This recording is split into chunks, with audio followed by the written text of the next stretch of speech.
Hello everyone, and a very warm welcome to another live stream with me, 320 Sim Pilots. And today, here we are once again with the A300-600 ST Beluga, the super transporter aircraft for Airbus industry. Not made by Airbus, funnily enough, but contracted out to a company pretty much the same. And it is obviously a modified A300 that we are going to be flying on our way up. Now, I'm not sure what those noises you can hear are. Let me just have a look around.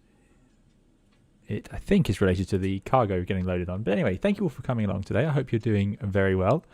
Good to see you all in chat. Thanks for coming along. Astral, Chickpoint, Hella Van Devine, Vladislav says this is a weird livery. Yeah, so I wanted to use this livery in the last stream, but then I couldn't resist going with the normal Airbus one. This is the obviously the Skylink livery that was used on the Super Guppy, a Boeing aircraft that they used before they made the Beluga. So this never actually existed on the Beluga. But yeah, this add-on came out not long ago, and I didn't want it to get forgotten too quickly. I wanted to give it, I think I'll be making this a relatively regular addition to my fleet, because I really like it. Something about it really calls to me. Actually, I think the noise you can hear is it's the fan blades. They make that sort of ticking noise. I don't know if you guys can hear it. So when it's really windy, you get a constant ticking from the engine. So that's nice. They've modelled the windmilling in this add-on, which is pretty cool actually. I didn't notice that before. Yeah, very good, very good. Right. Also in chat, let's see. I hope you're all doing very well. Simdeck, thanks for coming. Simdeck sees the Beluga quite often. It is a strange shape to see in the sky. I absolutely agree. And Noah B says, need a CRJ video from 320 Sim Pilot. Yeah, CRJ video on the way, of course. I didn't stream it today. I want to know what I'm doing with it before we stream it. I don't want to sort of start a stream and just watch me click around. I thought you can watch me struggle and click around in the Beluga again, but at least I've tried it once, so I've got some evidence that I should know something about it. But the CRJ, quite an interesting beast. But yeah, video is on the way. The first flight very soon. That'll be coming out very soon. In fact, I'm just waiting for YouTube to process it. But that takes a long time at the moment. Mateo Chewy, thanks for coming along and moderating. And Dougal McTavish, I hope you're both doing very well. Lauren V, good to see you. And Jacob, Danjay, Isaac, I hope you're all doing very well. Tango Delta, good to see you. Yeah, long time no see indeed. I hope you're well, Tango Delta. Thanks for coming along today. Yeah, we're all doing well here. Sky173, good to see you. Piano Learner, and Lizzo5, of course. And Marina Halley, great to see you guys here. So, and Andy H1302 says good afternoon to you as well. I do apologise. Paul9, thank you very much for your €5 donation. That's very kind. Let me check the bot is alive. Is the bot alive? Oh, it might not be. Let me wake it up. And I think actually the route command, there you go. I knew I'd missed something out.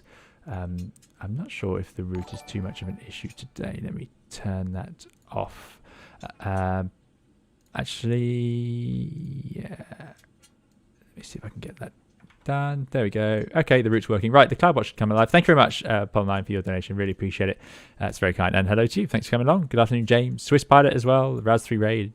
Great to see you guys. Yeah. So route today, Edinburgh down to Luxembourg. Luxembourg does have a big cargo centre with Cargo Lux. That's why I thought we'd do it. Continuing the tradition on this channel of flying airplanes that don't exist on routes that they never flew. So I thought I can't resist. Just a bit of extra detail back here. Oh, I haven't seen that before. Oh, that. Yeah, there's some really interesting texturing going on this add-on, but I like this paint scheme. Whoever made it, it's available on the AnyBuilds forum. They really captured this sort of brushed metal look, which Paddy's done such a good job of doing in Microsoft Flight Simulator. But yeah, one of the first times I've seen this. Thank you again, Paul9, for your donation. Really appreciate it. Wood Aviation, good to see you. Thanks for coming along. Right, let us jump into the flight deck. Now, it is cold and dark. I can only apologise for that. But yeah, we're sort of, I parked us just somewhere out of the way in Edinburgh so I could mess around. Today, we're going to take the Airbus fuselage, I think. So there's our loader. And straight away, just for those of you, I don't know if you all saw, I did do a stream with this. This add-on was streamed quite heavily not that long ago, actually. But, oh, lots of noises.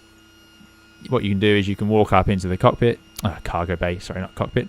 We can turn on these lights, which is really fun. I do like that a lot. And yeah, that lights up. And then this opens up and they're going to load on this Airbus fuselage. It's all done automatically. Really nice, really fun add-on. This will be on VATSIM indeed, Noah B. It will indeed. Right. So that's going to get loaded on. Whilst that happens, I'm going to jump back down these stairs. And that's for the pilots, by the way. Oh, excuse me. It's just down here. Click that. I do like this. Always good. This is sometimes add-ons just have enough things to sort of give you the charm, and this one definitely achieves that. Like it exists in its own little world of entertainment. It is noisy though, so I hope you guys can still hear me. Let me know if you're struggling, and I'll sort out the audio. So whilst we set up the airplane, they're going to load that on. I did see a Sam Chi video of this where he was showing how the turnaround time was sort of 90 minutes, something like that, even when they're just loading on quite big things. So really amazing. These planes were used, or are used, like actual aircraft. They are still, of course, flying. So that's going on. I'll have to tell it to load in a minute. But what we're going to do is get ourselves started up. So preliminary cockpit prep. So we can go to batteries up here, put them to auto. Then we're going to check the hydraulic panel, which should essentially just be warning us there's low pressure because we haven't got engines running. Wiper switches need to be off, which are over here, and they are indeed. Gear lever should be down as it is. Slat flaps handle should be in agreement, so it is at 0 and 0 today, which is good. Sometimes it doesn't seem to match. Reverse levers are down, it should be like that. There we go, reverse levers are down. Fuel levers off, which are these, more traditional sort of aircraft than an Airbus, this one definitely. Weather radar off. Quite fancy radio panels you'll see shortly here, but the weather radar is indeed off. System 1 or 2, that's exactly the same as the 320 family.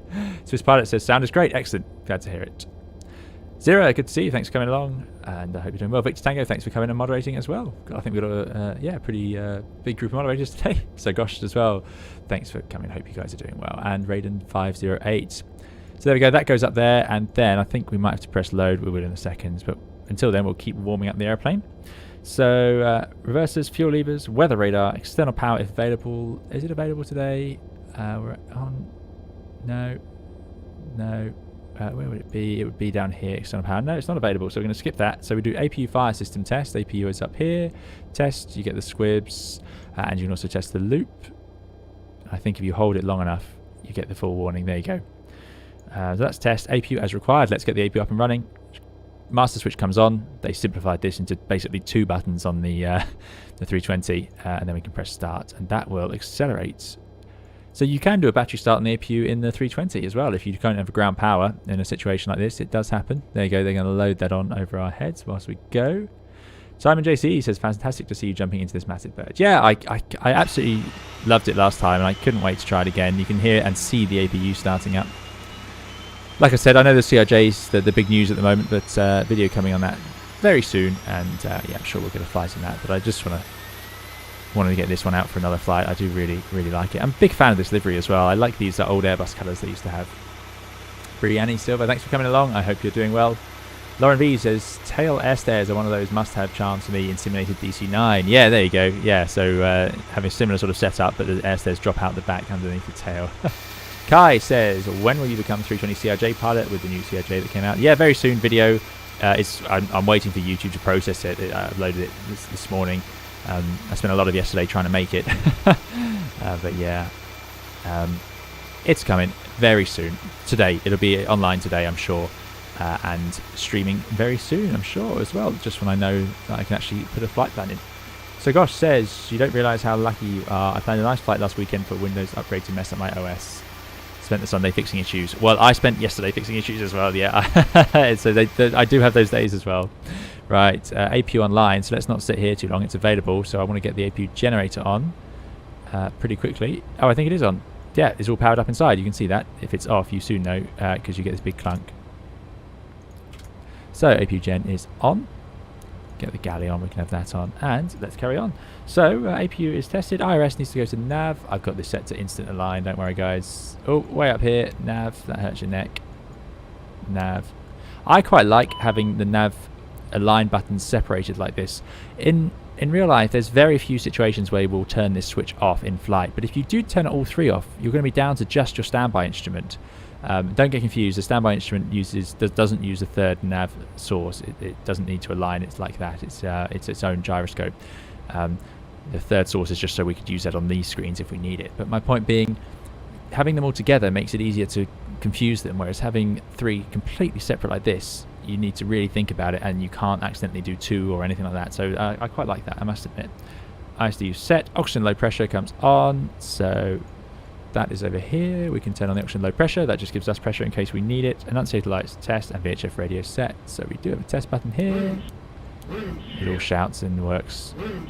Quite nice. Nicely done. Good stuff. Let's go load. So now they will start putting that fuselage on for us. A 320 fuselage, our favourite.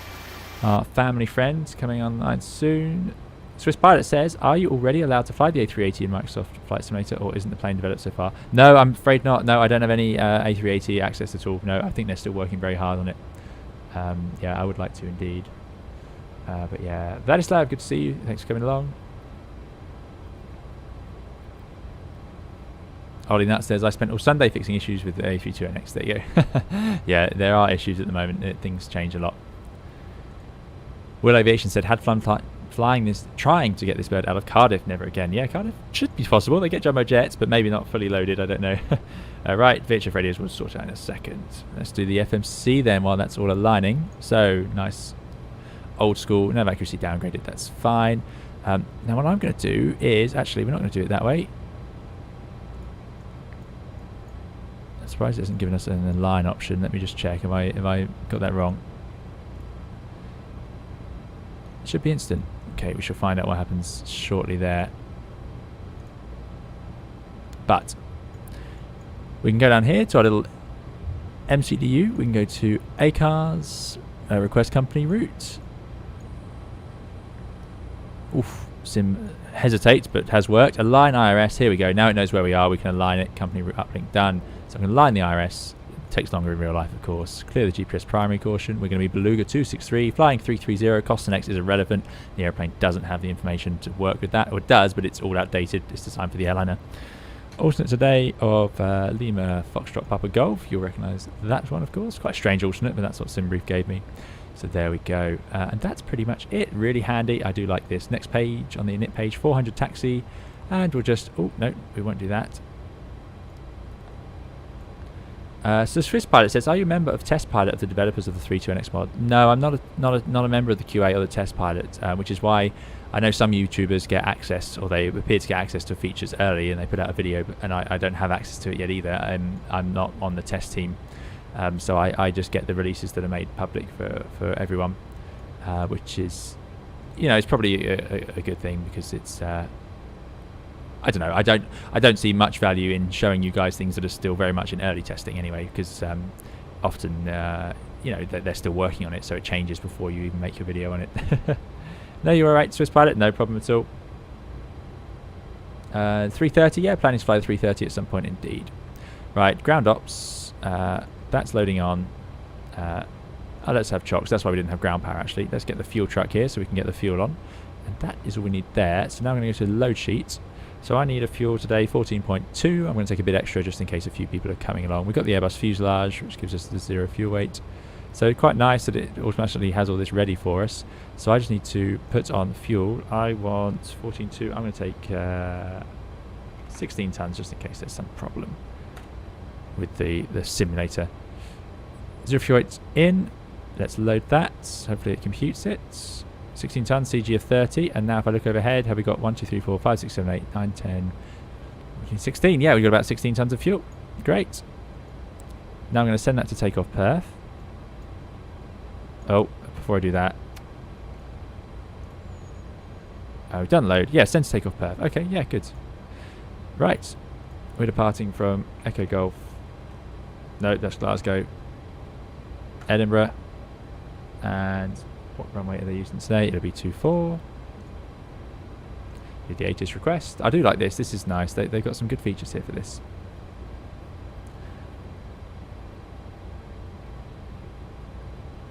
Okay.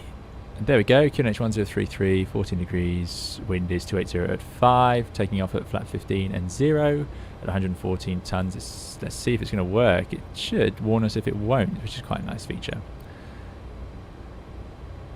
There we go. So that all does work. Now I can send data. I'm going to send it to the FMS, and I'm going to send it to the cards. So I was hoping... Anyway, block fuel does work.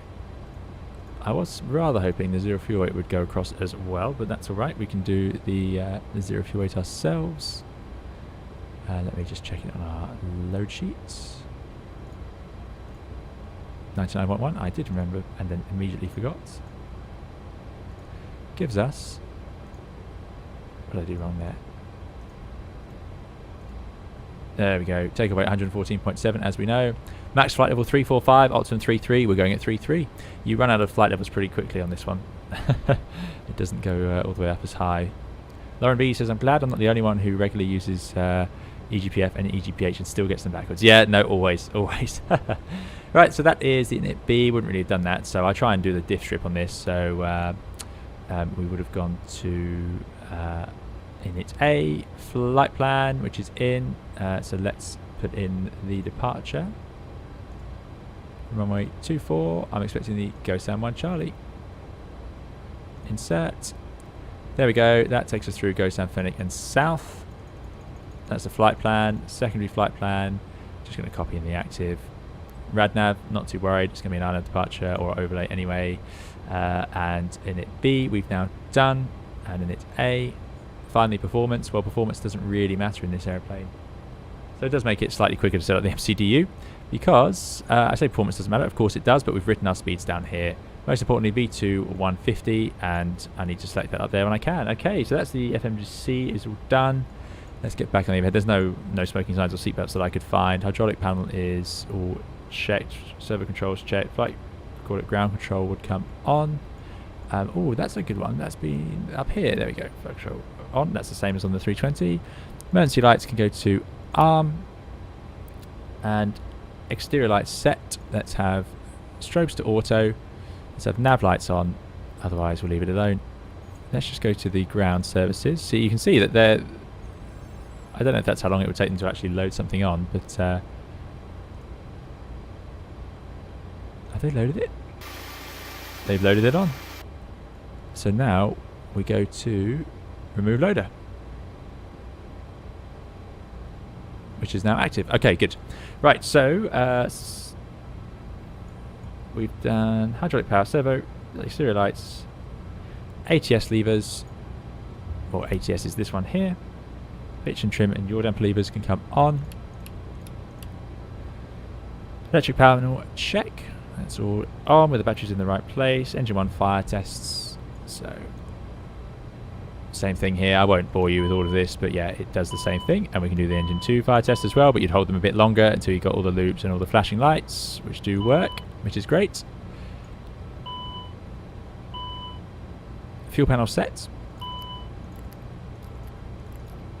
Get all the pumps on. Let's get the probe and windshield heat on. Cabin press panel check. Nice and simple in this airplane. It knows the database. Just got it. Yeah, just leave it as it is. It's in auto. It's using system 1. Just great. Really nice stuff. Matteo says, you are showing us a 737. I'm to your left. What do I look like? Let's have a look. So that loader should be moving. I think it is. Sounds like it is. Hey, we got a Beluga. I can't believe it. It actually worked. First time I found the Bluebell pack didn't work for me last time, and I haven't changed it, so that's a relief. Very good.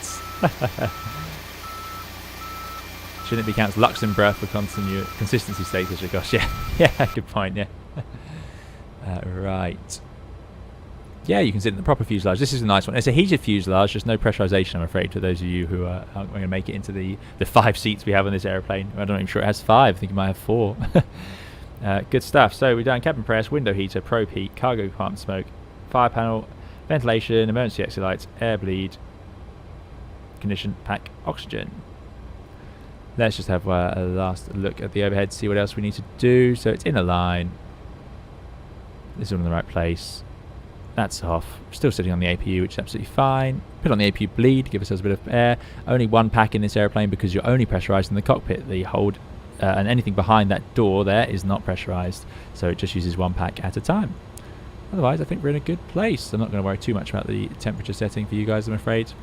So let us jump back to our seat. The loader is now moving away, which is good news. So what we're going to do now is just set up the flight. So, oh, I did do a key for this. Ah, I did do a key, but it doesn't work on this airplane. That's annoying.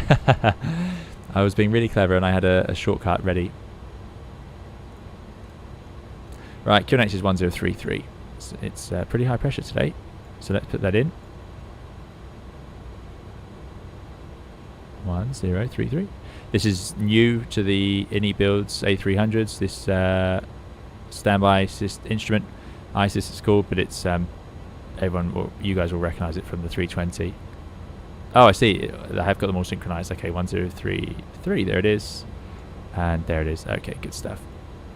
Right, let's go along here then. Let's get some lights on. It's a bit gloomy, isn't it? Lights, lights. Thank you, and lights.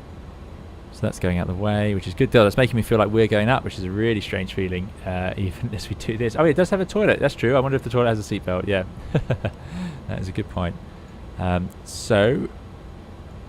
Right, what else do we need to do? So now I can set my V2, which was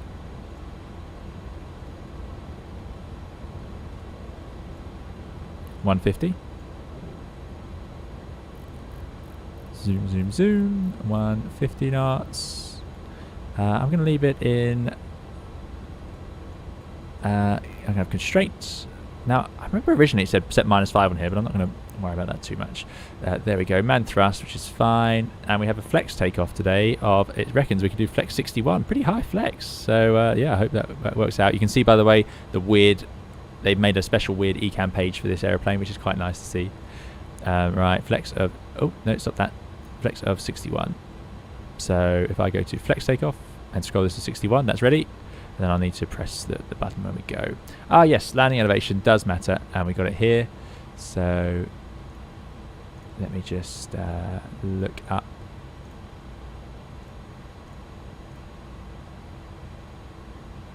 Search. I always do that. How many times have I done this now? Luxembourg is 1232 feet, pretty high up. Pretty high up. So we definitely worth setting today, or we might not pressurize or depressurize properly. 12. Yeah, I'm not. CRJ letting you set sort of 20 feet. It seems a bit, a bit particular. Main cargo door not closed. Service hatch door not closed. No, that's all fine. Right, I might turn on some more. We've got some more lights that we can do. Here we go, which make it easier on the eyes for you guys. You can also get rid of that yoke if you want. We can do that. Will says, I haven't flown the Beluga for about a week in X-Plane 11. Went back into short flight earlier, and wow, I forgot almost all of the most of the procedures. Got there eventually. Yeah, it is easy to do. And we're going to see how much I remember. Now, luckily, I can go to plan and have a quick check through. So just to show you guys our departure. We're doing all right here. 20 minutes to go. We're almost ready. So taking off from 24. Let's go to, let's bring up that screen. Fill the screen. That is the motto on this channel, obviously. I don't want to see any actual aeroplane or sky. I want to see just boxes, please. So flight plan. Here we go. Away we go. I've got to show you the actual departure, haven't I? Out, go Sam, uniform whiskey. And then via the 262, which is the 262E and J, which are distances, 9, 14. So similar, you'll recognise that coding format from the 320. Out to Mavics. It's got flight level 60 there, although we know that's going to be at 6,000 feet. And then from Mavics we head south. So hopefully, the thing departing out of Edinburgh on this sort of departure is if we climb quick enough, I reckon we can get an early left turn. That's what I'm hoping. I think we do have some ATC for this one today. Hello Astral, thanks for coming along. Kai says, so close to 40,000 subs, can't wait to see the long haul. Suggestion for long haul, JFK to Dublin in the 320 NEO. No, we are getting close. Yeah, we are getting close to the 40,000. I can't believe it. Yeah, I can't believe it. It does feel like yesterday we were doing 30,000. It might have to be in the 350 though, the long haul stream, because I quite like to trying out an actual long haul aeroplane. I must admit. Malcolm says, hi everyone, can I ask something? Hopefully someone can help. Departing in 10 minutes and there's no online traffic moving at this airport. Ooh, I'll let someone else take that one. Right.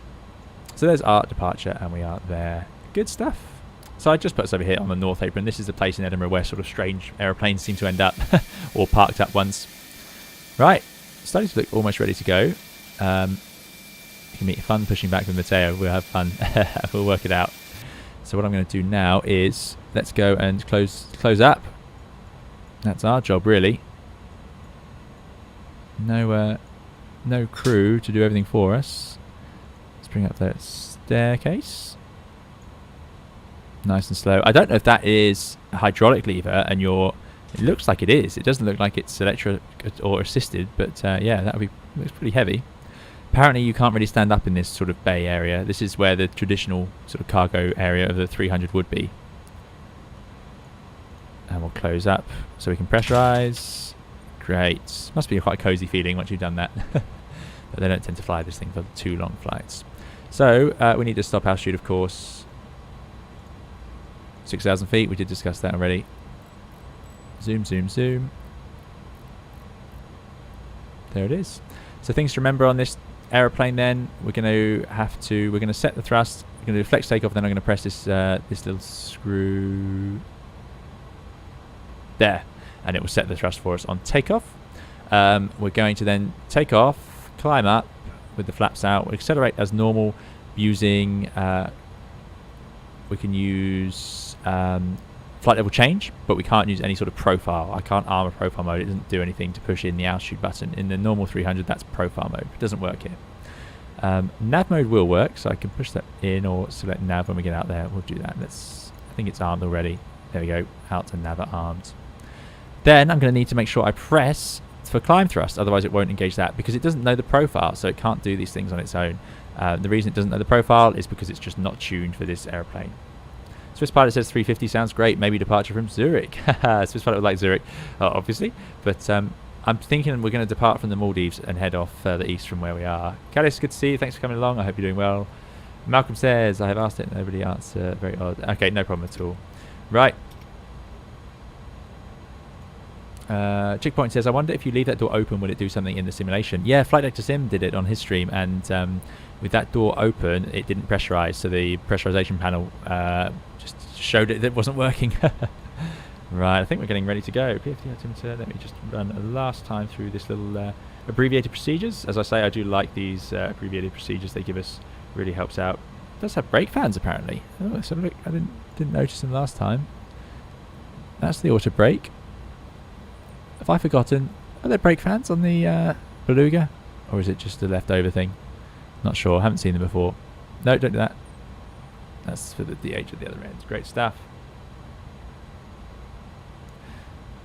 Right, next thing's going to be the checklist. 4-star checklist. Cockpit prep completed. Fuel, we've got R, 16 tons. Balanced both sides on the overheads. Takeoff data is set for both sides. Landing elevation set. Altimeters are set. Brakes anti-skid norm on. Windows doors closed. Next will be beacon and parking brake. Time to talk to air traffic control. And yeah, let me grab an ATIS. If there is one.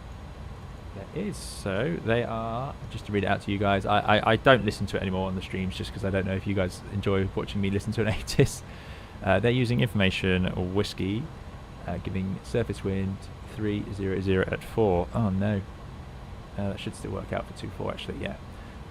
Transition level, flight level 65, so 6,000 feet for sure. And we've got 14 degrees, Cav OK, QNH 1033. Very nice. Now I need to remember what gate we're on. 209. Right.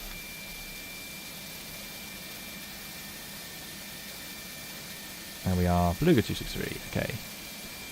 Edinburgh ground, good afternoon, Beluga 263, stand 209 A300-600 ST with information whiskey QNH 1033, request clearance Luxembourg. Oh, no. Thought it was a bit quiet. Usually it's not like that. I haven't just, something isn't quite working. Let me go to tune. That's on. No. Ah, yes. Yes, I remember now. Got to do that and that. There we go. And we'll do the same for box. No, we'll keep box 1 and then we'll listen to box 2. Sorry, everyone. That's my fault. Right, there we go. Let's try again. Edinburgh ground, good afternoon, Beluga 263, stand 209 A300-600 ST with information whiskey QNH 1033, request clearance Luxembourg. Beluga 263, Edinburgh ground, good evening. Information whiskey is correct. Clear to Luxembourg on the go to 1 Charlie departure, squawk 5571. Clear Luxembourg, go Sam 1 Charlie departure, squawk 5571, Beluga 263, and we request push and start. Beluga 263, the readback is correct. Just check squawk 5571 for the push. Squawk 5571, Beluga 263. 265, ready to push and start. Okay, squawk is in. Oh, actually, I don't know. Does it work? Yes, it does. So the radio panel, the Logitech radio panel, guys, does work with this little fancy radio panel. Ryanair 87 Golf, let's put it on. He seems to want it on, so I'm just going to put it to TARA now. First Beluga 263, the QNH1033, stand 209, push and start as proof. QNH1033, push start approved. Beluga 263, thank you. Very nice controller, being very helpful to us.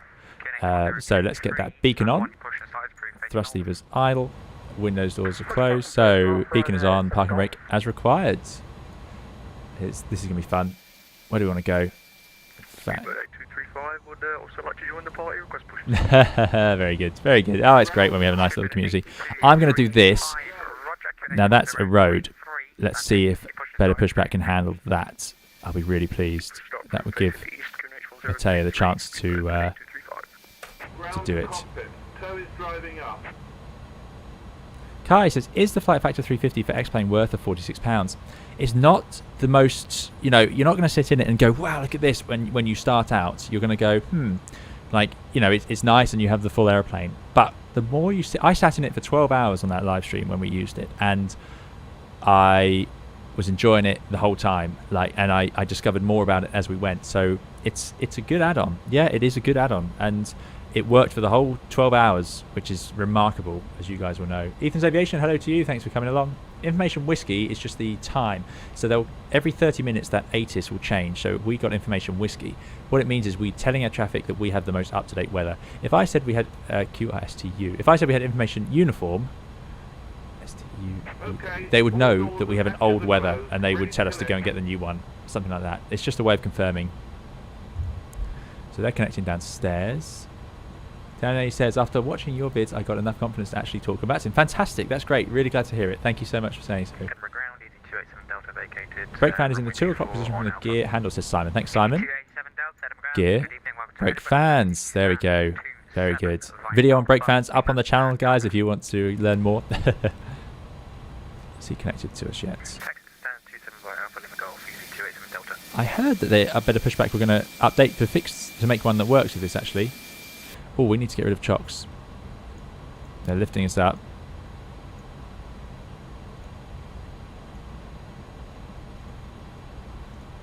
Yeah, not sure if it's out yet. No, we're not going to mention the gate, don't worry, Brianni. Or we'd have to mention the fact that the fuselage got loaded over that same fence. We have the Orbex scenery. Orbex kindly, once again, provided the scenery for our X-Plane flights, which is really, really kind of them, and it makes a big difference.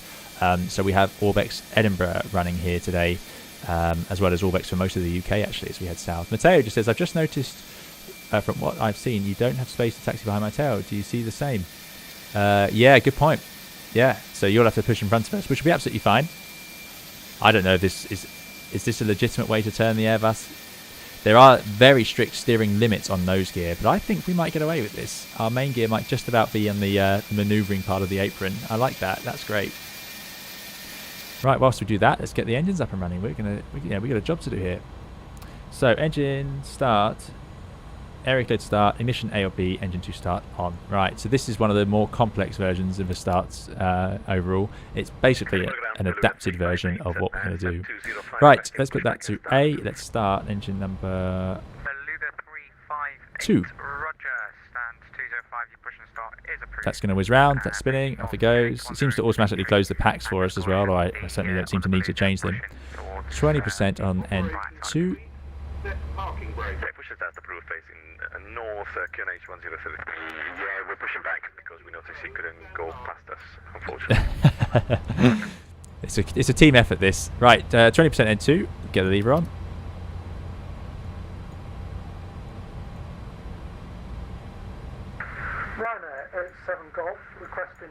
Importantly, have we got fuel flow? And if we do, as we do, not much, but about a ton an hour, then we're going to make sure our EGT goes up. They can disconnect downstairs. Oh no! Oh, I was so close.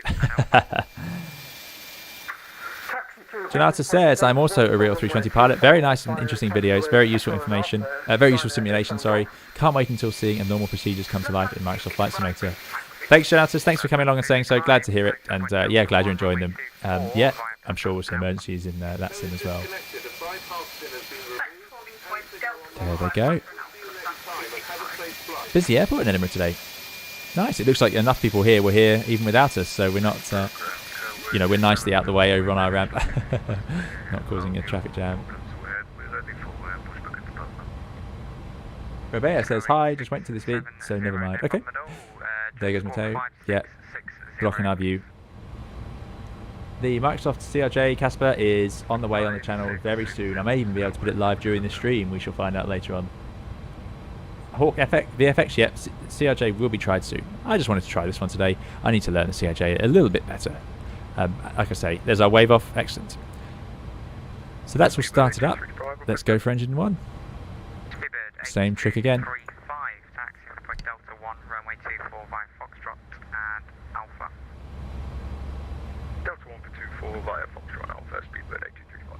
Yeah, so I really wanted to stream it, of course, but I don't want to stream it when I don't know what I'm doing with it, and it's a really different aeroplane. I have got a video coming where I show my first flight in it effectively, and it's really interesting to me. There's N2, 22% fuel on. How different the philosophy is. And I've flown a Bombardier aircraft, and yeah, and I remember it being so different.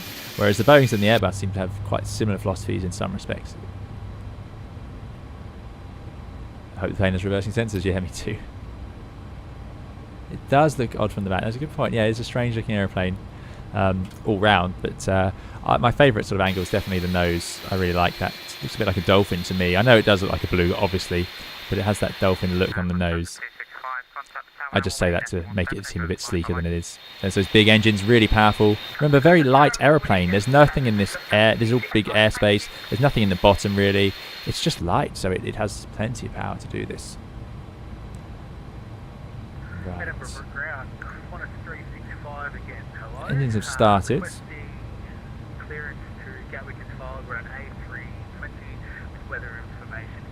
So, yeah, all up and running.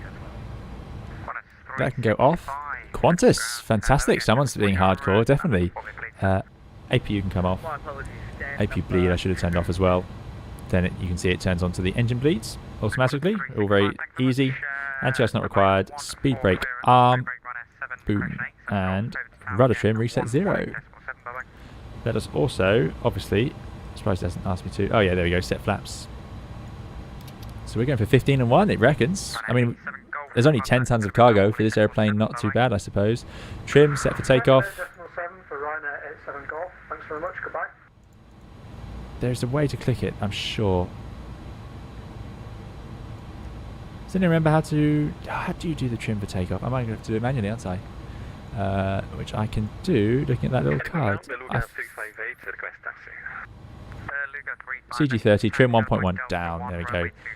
Oh, quite a bit down. There we go. Taxi in holding point Delta 1, runway 24 via Papa and Alpha Beluga 358. Beluga 263, request taxi. Beluga 263, follow the Airbus Beluga ahead, holding point Delta 1, runway 24 via Papa and Alpha. Follow the Airbus Beluga ahead via Papa Alpha to Delta 1, holding point for 24, Beluga 263, thanks. Right. Last time I followed someone, we all went the wrong way. Which is typical, so I'm going to follow them. Papa, Alpha, Delta 1. Delta 1, importantly, I want to know which one I'm going to, so I'm going round the turn. Delta 3 would be before it. Worth getting that right. Otherwise, it's quite embarrassing. Let's put the turn-off lights on. Those lights are taxi. Mateo's already on the move. He's not hanging around, so let's get the brake release. Thrust up. Arc. It does take a bit of thrust to get moving, which surprises me. Let's turn the brake fans off. The brakes are nice and cool. 15, yeah. Oh, actually, I'm not sure my brake button has worked. There we go. Maybe I pressed the wrong one. We shall find out. Okay, Qantas 365. Right, off we go. X-ray now currently cleared to London Gatwick on the Gosam 1 Charlie departure. Squawk 7237. And clear to Gatwick via the... Not sure why, I can hear people shouting outside my home. 3 point says, cool, F-16s landed on our airport due to heavy crosswinds on that airbase. Wow, that's pretty good. If the cargo hold had pressurization, you could fill it with helium. Yeah, can you imagine? I think that came out last time, right? Let's do a brake check. So squeeze on those brakes. It works, good. Let's do a flight control check. I think it's not automatic in this one. flight control. Let's try and stay on that centre line. I think I have this assigned properly. Oh no, the rudder's doing the nose wheel as well on this aeroplane. I haven't separated them. Anyway, full left, full right, neutral, full down, full up, neutral, squeeze the brakes. Alright, full right, full left. Neutral. Now that is a bit...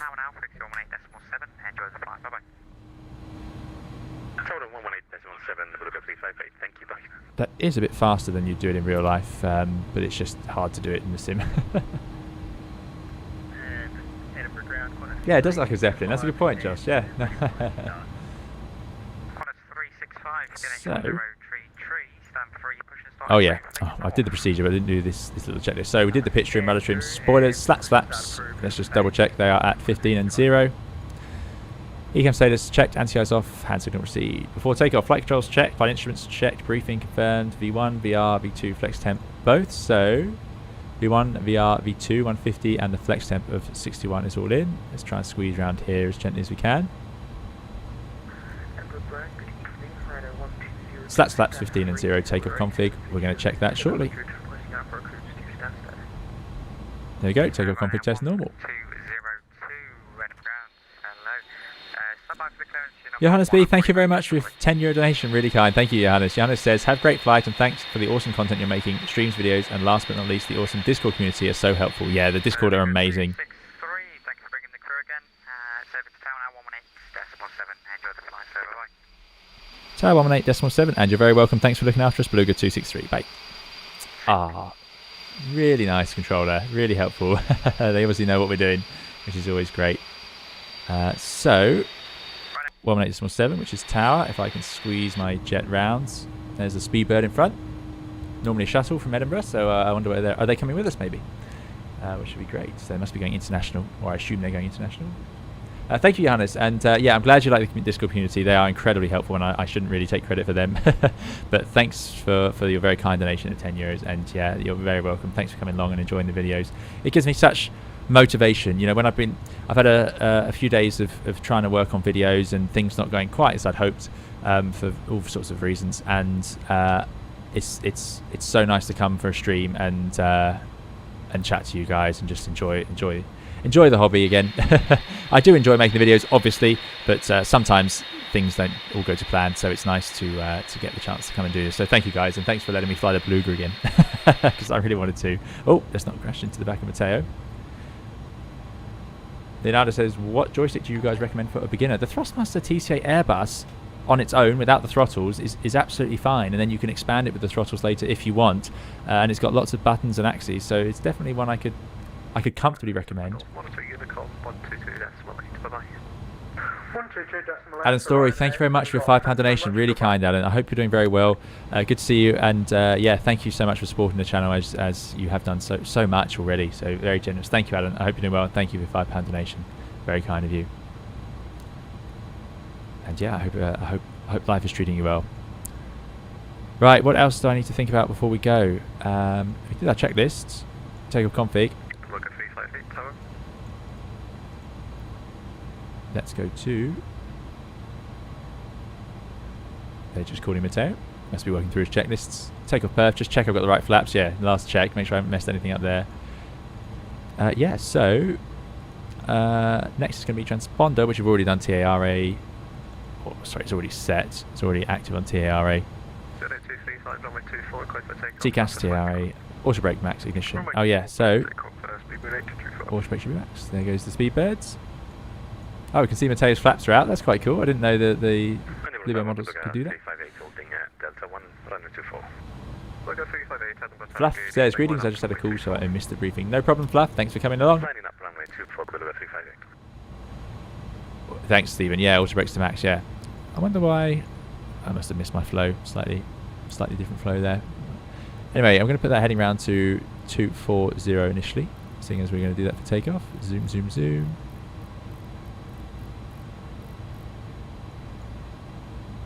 No, not zoom. Didn't mean it literally. Aeroplane. There we go, 240. Good afternoon, Edinburgh. How are you? I think this gives us a good place. Traffic on final as well. Oh, we might get separated from Matteo. landing. There'll be one departure ahead. Surface wind is calm. Giuseppe, good to see you. Thanks for coming along. Giuseppe says, need a nap badly. Spent all night flying and repainting the CRJ. We'll watch the rest later. Have a nice flight. Thanks for coming along, Giuseppe. And yeah, I hope you've got some nice repaints on the way for the CRJ. Saz says, hello, Captain. Love your channel. Thanks so much, Saz. Thanks for coming along. Oh, this is cool. AC455, good to see you. Thanks for coming. Yep, you made it for takeoff. Going to see Matteo head out. Yeah, the Thunderbirds feel. Yeah, that's a good point, Chick Point. Yeah, I agree. The numbers on the fin make it feel like some of the Thunderbirds. So Matteo's in Thunderbird 5. Oh, I'm in Thunderbird 4, which I think I was in last time as well, actually. Which is quite nice. The number 4 Beluga is my favourite. Edinburgh Tower, Beluga 263, Delta 1, ready for departure. Beluga 263, Edinburgh Tower, hello, hold Delta 1. Hold Delta 1, Beluga 263. There we go. You're welcome, Leonardo. Yeah, no, it's a good joystick that has everything and is you know, expandable later.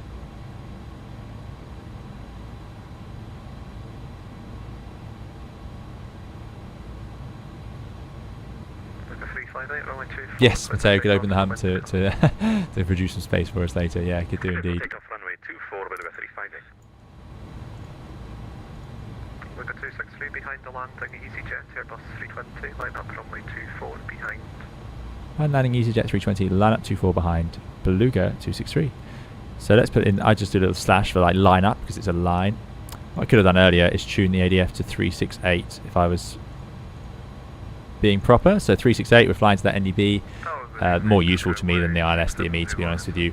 And then we're tracking outbounds before intercepting that radial. So let's display the NDB needle, which I'm not entirely sure actually. That's a good point. I'll have to have a look at that as we go. There's even a train. Allbuck's doing nice scenery here. So there's Matteo on the way. Look at the size of that thing as it goes. That is great. Oh, I'm really glad we had the model matching for today.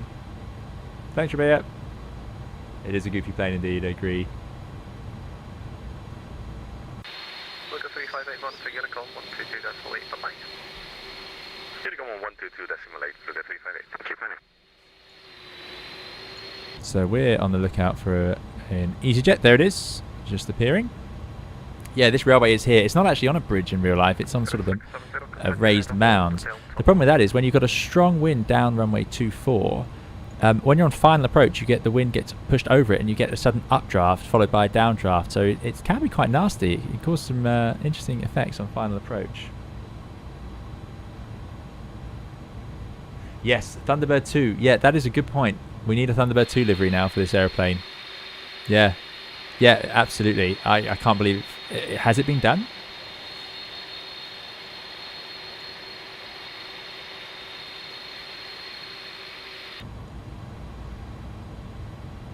Ah, correct livery as well. Look at this. Now, I wouldn't actually sit here and watch it in real life. You'd be getting on the runway because the chances are they want us out of the way. There you go. Lovely landing. So let's get brakes released, get on the runway, strobe lights on. Landing lights on. Now leave the wing lights off. And away we go. I wonder what we're showing up as for that aeroplane behind us. And that's it. Auto brake max. Yeah, ignition. We're going to leave. Okay.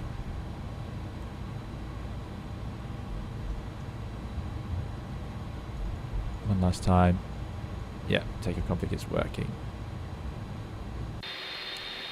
It does whiz around. You do have to be a little bit careful. I suppose the CG is quite high up, so when you, because we've got that heavy fuselage sitting up in the top there, so it does rock and roll on the ground. You have to be quite gentle with it. Oh, there you go. EasyJet's gone a fair way down. That's helped us out.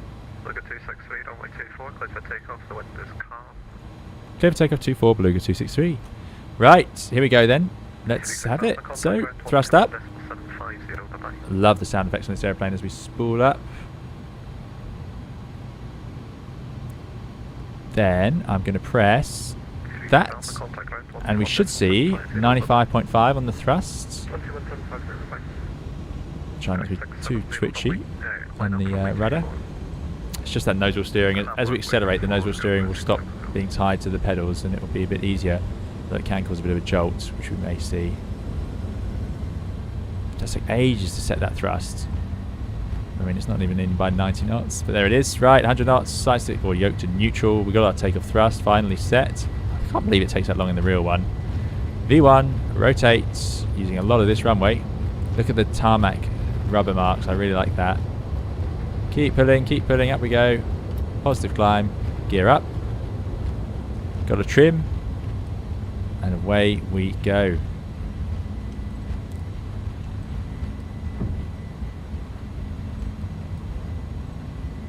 Trying to be gentle with it.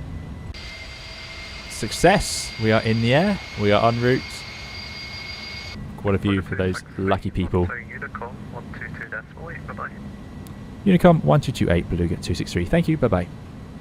Anyway, we are through acceleration. We've got to do all of this ourselves. So I'm going to put it on autopilot because it won't accelerate on its own. It doesn't know we want to accelerate. It's got no profile. You can see it's gone to SRS. So I'm going to have to change that by going level change. And it's gone to current speed. Then I'm going to wind the speed up. And I said, let's do a lower speed because I don't want to fly all the way out for that turn. Oh, we don't have our nav. What's happened to the nav? Am I on the wrong page? Ooh, what have I done wrong here? It has gone into nav mode. I'm really curious. Anyway, we're accelerating. Let's get the flaps up. Just checking your frequency. This one's got the nav played. There we go, Uniform Whiskey, right turn. Good job I tuned the Uniform Whiskey. We've got the RMI needle, I suppose, but that doesn't seem to be working either. Very strange. Very strange indeed. Anyway, it's levelling at 6,000. Flaps are at 0 now. Let's focus on flying the aeroplane. We'll go over to guards. And I need to change this to climb thrust. Okay. Oh well. Well, we have our display here. Anyway, I want to cruise at 33,000 feet. This could be a fun day.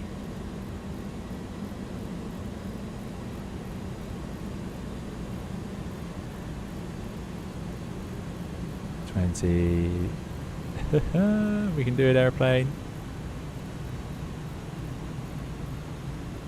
33, level change. Let's set standards. Standard, which goes across to all of them. It does have auto thrust, so it should limit itself to 97.9 climb thrust. Now we've told it to. Run the after takeoff climb check. It's flaps retracted, landing gear up, neutral, packs on, altimeter set. We can disarm that. We can get rid of the nose gear lights. And what it's saying is gear to neutral. So we click that once, it goes to neutral. I have no idea what I've done to this display. If anyone can help me.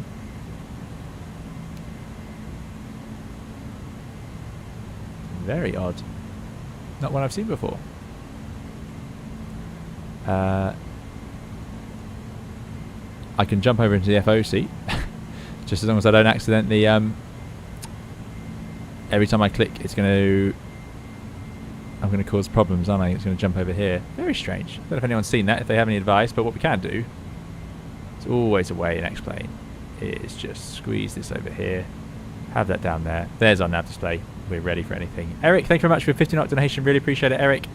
Now, Eric says, always nice to see the Beluga. I wonder what's happening with the charts video. It's been coming and going quite a lot. Yeah. It had to come up. Let's do our 10,000 feet checks. So we're on standard. Landing lights off. And secondary is all available. It's auto tuning. Good stuff. And let's finish this checklist. Flaps, landing gear, packs, altimeters. We are on standard. Next is the approach checklist. Good stuff. Yeah,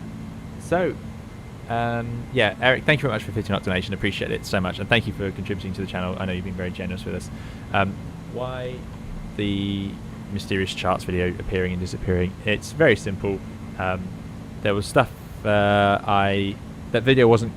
There was a few sort of editing errors in that video, and I thought I'd fix them, and then it turns out there were some more. And to fix it properly, it was going to take. Well, it is going to take a bit longer than I expected.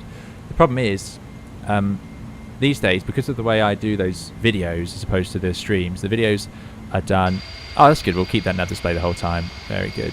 So I've kept 230 knots for a reason. We're getting a ridiculous rate of climb. Look at that, 2,500 feet per minute.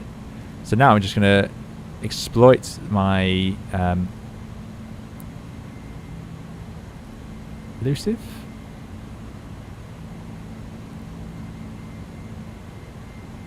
Inserts. There it goes. Yeah, let's get a left turn going. We're going to go to Lucid now. Maybe we'll overtake Matteo. Matteo said that usually he follows, and now he's got to pay attention because he's in front. So maybe we can zoom past him. Yeah, I'm very careful disarming these ones. It's true in the 320 as well, where you can, if you, this one looks a little, I don't know if it's the same system, but in the 320 it's like a spring, so it's not really easy to leave it halfway armed or disarmed. But what some people do is to disarm it, they'll just like tap the top of it, they'll go bang on the top, and what you can do is it can actually slide it back slightly. You go bang and it comes out. And it's possible, I've seen it happen only once, but I have seen it happen where somebody disarms, in the 320 you disarm it, and then if you get no warning, except up here you'll see speed brake, or in the ECAM memo on the 320. And yeah, they'd actually slightly deployed the speed brakes, a tiny bit, not enough that you even felt it. Let's cut out Lucid as well, let's go to nav, so go left turn. Glorious day.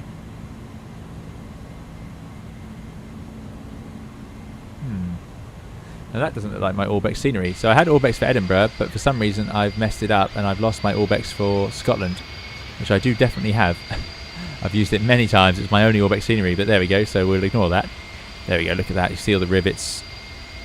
Really nice job on this livery. So yeah, Eric. Anyway, that video had a few errors and or editing issues, and I wanted to get it up again straight away. So I fixed what I thought the problem was, put it back up again, and amazingly, somebody else very kindly messaged me to point out another problem with it, which was absolutely valid. So I've got it to be, I'm going to have to work a bit harder to fix it than I thought, and it takes me, it takes me a few hours to film a video. Well, let's say, depending on the length of the video, it takes a little while. But then also, you've got to edit it and then render it and then upload it, and then YouTube has to process it. And that process seems to have gotten so slow lately. Now, part of the problem is we now have 1440p videos on the channel, which I hope you guys like. If you don't mind about the resolution, I can do lower and it makes it quicker, but I quite like, and we've got higher bitrate videos, which is why the quality improved a little while back when we got the new graphics card. The downside is it's obviously takes longer to render, so a video can take up to 2 hours to render, and then it takes over 2 hours to upload at the moment. Even a sort of 20-minute video is 2 hours, and then YouTube takes another 2 hours to fix it. So it's so time consuming, and while it's rendering I can't do anything else with the computer and so on. So anyway, that's a very long way of saying I will put it back up, I will work on it, and I might need to refilm it, so it's going to be re-released. It's going to have a big comeback, the charts video. Yeah, I'm disappointed. I'm really disappointed and frustrated with that, actually. I'm really sorry to you guys for the confusion, and thank you for your patience with it, because it's not at all what I like to do, and the last thing I wanted to do was have to take it down again. There we go. The MCG says, this is why SOP changed on the 320. Some operators disarming speed brakes after gear retraction. This was a bit too close to the ground, especially if the boards came up a bit. There you go. Thanks, VMCG. Yeah, it sounds very plausible. And now we do it when the flaps are at 0, of course. Thanks for that. Kai says, how many sunsets are planned for the flight? Yeah, I was thinking one. Yeah, we might get away with just one, sort of an evening arrival. Soon, we'll be back to daylight arrivals.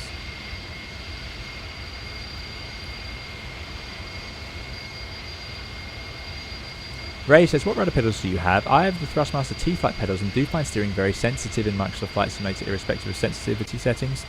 Okay, I have the Logitech pedals, but I can tell you now, Microsoft Flight Simulator sensitivity is too much. Oh, we're not going to overtake Matteo at 230 knots. Yeah, the sensitivity on the ground in Microsoft Flight Simulator is too sensitive. That is a generic sort of problem, I'm afraid. So if we look at our cards, you can see, remember that the speeds will come from here. That actually, even flat retraction speed was down at 184 or snap retraction. So weirdly, this airplane seems to get a bit more lift than the A300 does, probably because it's quite light with that big sort of bulge over the top that might help with its generating a bit of lift. I don't know. Anyway, we'll accelerate to 300 knots now. Checkpoint says maybe you can look at the way you render the video. Maybe you can put it to a profile so YouTube has less to process when you upload it. Yeah, if I lower the way I render it, sadly it means we get lower quality, and it means when I'm moving the camera, like in the streams, you get that blurry effect, which luckily is gone now, but it does take a lot of data.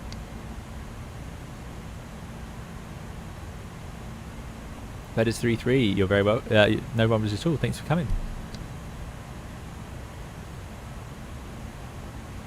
I use the Satec rudder pedals.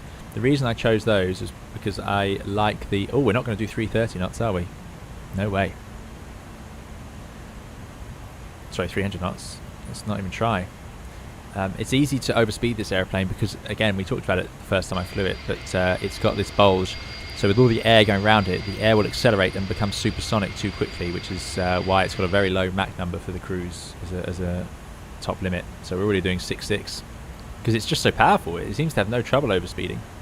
Thanks, Nibby. Thanks.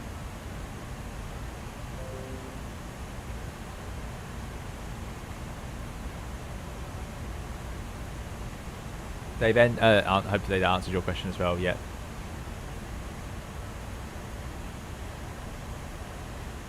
Yeah, if you are enjoying the video and you've enjoyed the takeoff, do please hit the like button. It makes a big difference to the channel. Thanks to all for coming along today. Max says RTX NVENC is really impressive quality. Yeah, we're using NVENC today. We used to use X264, which is using the processor to stream and render, and that was absolutely fine. And I don't notice much performance difference. Today we're getting much better performance, but that's because I don't have Orbex. I don't know what I've done. It's a bit annoying. Yeah, Eric, thanks. Yeah, and that's my thought with it. It was, I don't want to change the way we render or make the videos just to make it quicker, because I'd rather, you know, a little bit later you guys get something that is nice to watch. And I really like making the. We have to use this one. I really like making the. Oh, it's nice ND here. We get the level off banana, which actually it looks like it is yellow in this one, and the top of climb arrow. I haven't seen that before. I like making those little music video sections and stuff like that every now and then. Just bring that Mach number back. So I do like giving that a chance, and you know, it wouldn't work if it was all blurry. Window seat, good afternoon, Lord PR resident, Airbus Boeing engineer. Thanks for coming. I hope you're doing well. Repainting, no worries at all. What were you repainting, window seat? That's the question. So many good paint schemes coming out.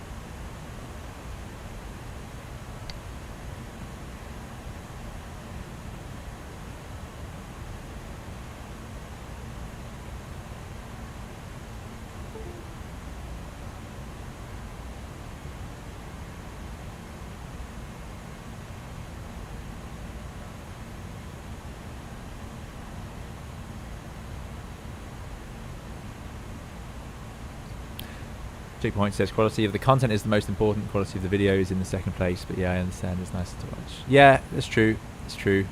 But I feel like we could have both if we work hard enough.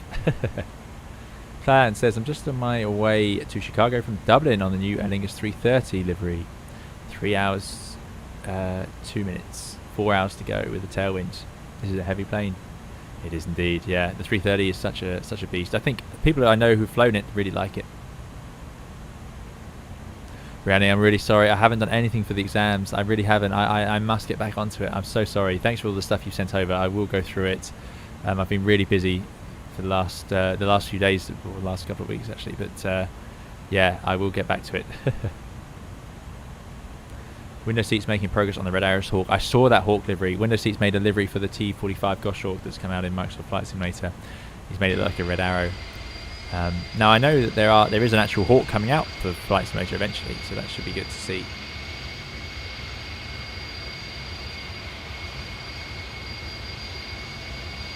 Pilots are in their red suits now. Fantastic.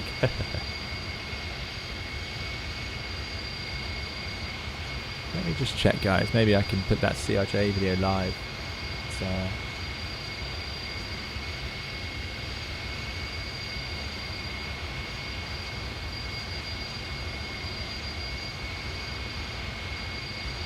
I very much missed the, you know, there's that window when it first launches where everyone's very excited, and I wanted to just give it a go. Oh yeah, I can. Yeah, so there you go. Now I know you guys. It's not much use to you guys who are watching it here, but anyway, that video will be live after the stream. That's what we'll do. We'll put it up just as the stream ends. So if you haven't had enough after a few hours we're here, you can you can watch that. Right, 1,000 feet to go. Just getting contacted by air traffic control. It's like they know. Let's go into vertical speed, so I can just pull that. And 1,100 feet per minute wasn't too bad actually. We'll do 800. Who is contacting us? London 1337.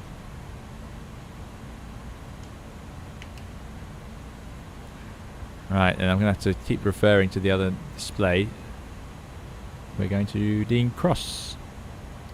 London, good afternoon. Beluga 263, climbing flight level 330 to Dean Cross. Beluga 263, London Control, good evening to you. Climb flight level 330. Climb flight level 330, thank you. Beluga 263. There we go. We will do exactly that. We are on standard. Last chance. Lauren V says, I'm curious about the freeware Eurocopter. I know nothing about flying a helicopter. Yeah, I got a message from one of our viewers actually talking about that, who said it's very good, or it's improved recently anyway. So. Good evening, Skyway 670 is climbing out of 239 to flight level 350. 2 Point says, guess this evening will be a sim pilot evening, exactly. So there we go. There's the Speedbirds. Oh, we absolutely whizzed past old Matteo. Oh, and the first officer has found us. Oh, she's nearly knocked over my cup of tea. Beluga 358, flight level 310. There you go. I don't know if any of you heard her, but we now have a first officer. We are joining her. Yes, we are heading direct to DCS, Delta Charlie Sierra. Beluga 358, roger. That's an interesting dilemma. I assume the UK is slightly lower or higher. Beluga 358, you'll need to maintain it. Climb flight level 330. Climbing flight level 330. So, Beluga 358. has anyone solved this screen? Has anyone had this before? We've got a ridiculous tailwind here. Is there anything I could be doing in here? It says display.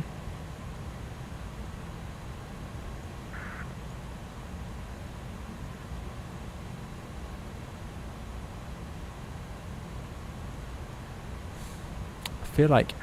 Lufthansa 265, contact landing control, frequency 1. Ah, map. Correction run 27.1. It's back. Goodbye. No, it's gone. Arc isn't working. Control on 127.1. Lufthansa Plan is working. 265, thank you. Map is working. Easy 18.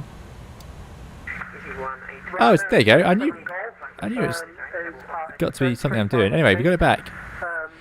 But that's really odd. Easy 183. Thanks, Richard Tango. No problem at all. We started a bit later today, so enjoy your evening and thanks for coming along. Always a pleasure to have you here. Runner 87 Golf, London Control. Good evening. What routing would you like to follow now?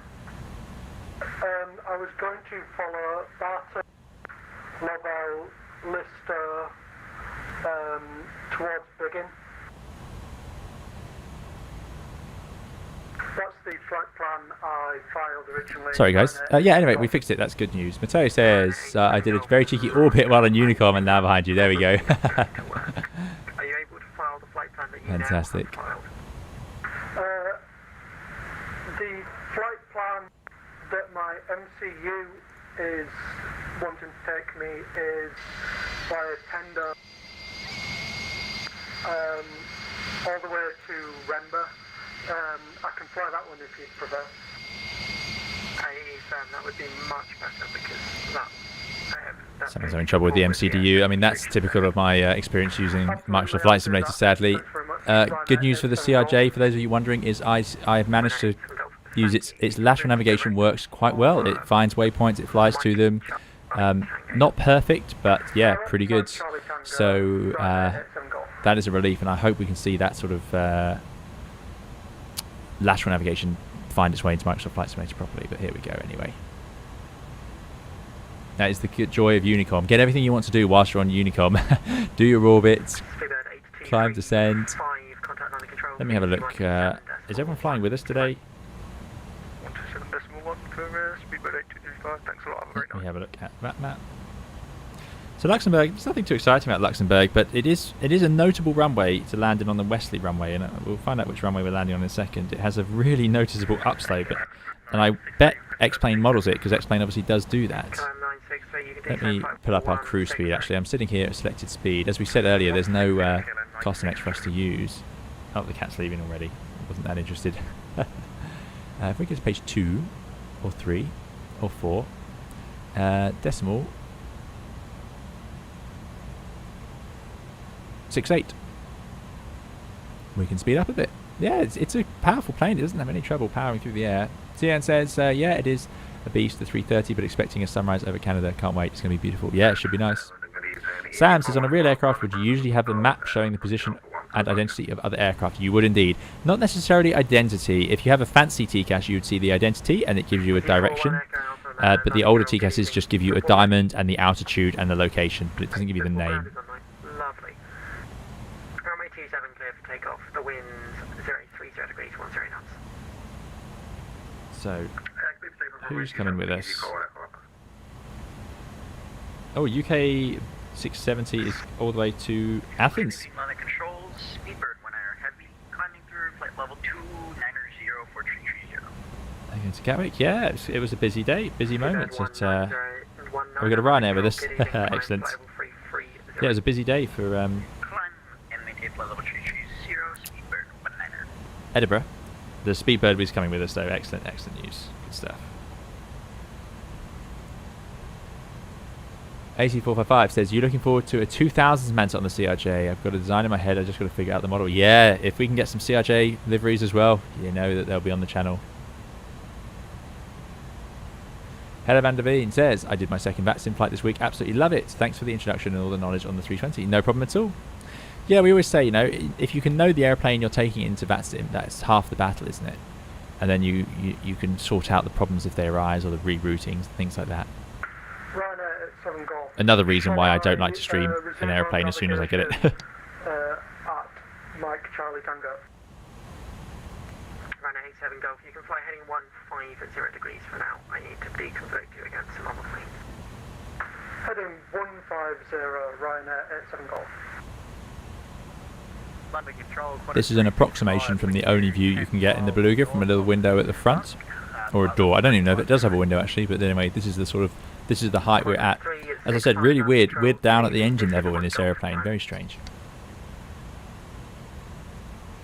And just at 1 Golf arrival confirmed on a 365. AFM, that is correct. And London, easy for 1 Echo Alpha, 3000 to 4000, 1CT Tango.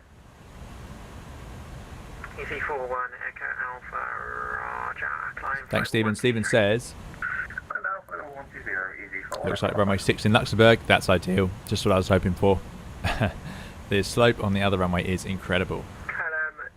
Net ass. Close out Edinburgh. That's all very nice. Lovely controller. See, this is the thing. Sometimes it's just nice just to enjoy this. Oh, some CBs when we get there. Oh no. Oh, why is it windy again? It wasn't supposed to be windy. That wasn't the plan. The plan was to actually fly this airplane in calm winds. Now it looks like it's going to be a direct crosswind again at 25 knots. Thank you very much. Andreas has bought a mug. Thank you, Andreas. Really great to see people enjoying the merch. So thank you, and I hope you enjoy it. Beluga 358, turn left, heading 110. There's Matteo getting into the traffic flow. Thank you very much, Andreas. Thank you.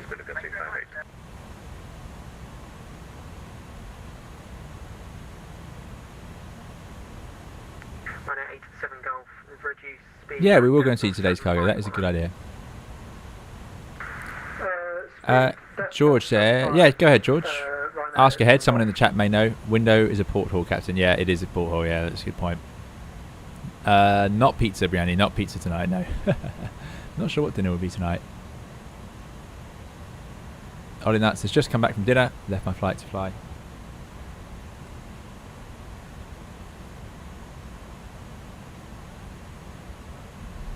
Sorry if there was a message on the mug and I missed it, to Andreas, but thank you very much for picking it up. London Control, Qantas 365 will be off the flight deck for 2 minutes. report back. Okay. Oh, I like that. The Qantas is being quite fair. They're just saying they're going off the flight deck for 2 minutes. Air traffic control, usually people ask before they do that. And I like the way of just saying I'm doing it, but absolutely fair. You know, what can you do? If you've got to go while you're at home. After all, we're not being, you know, we can't I can't force ourselves to be too strict with it. Modern Airbus seats, by the way, you'll recognise these from the 320. Not in the 330, but they are fitted here. There's our oxygen mask. The CRJ has the same one.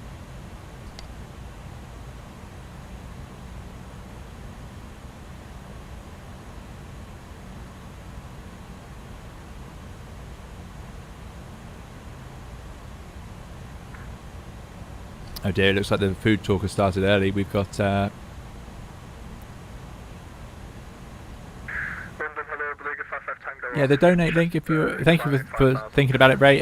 Yeah, if you click on that Streamlabs link, it should take you through to it. But let me know if it doesn't. Yeah, we are early with the food talk today, but I suppose we started a bit later. Thomas says, "What's the best way to see what runway is in use for arrival if there's no ATIS?" That's hard, you know. You can just judge on the winds in that case, so there's no. Sorry, say that again. I've got an idiot shine in my ear. I've been online for about half an hour at this point, but I won't.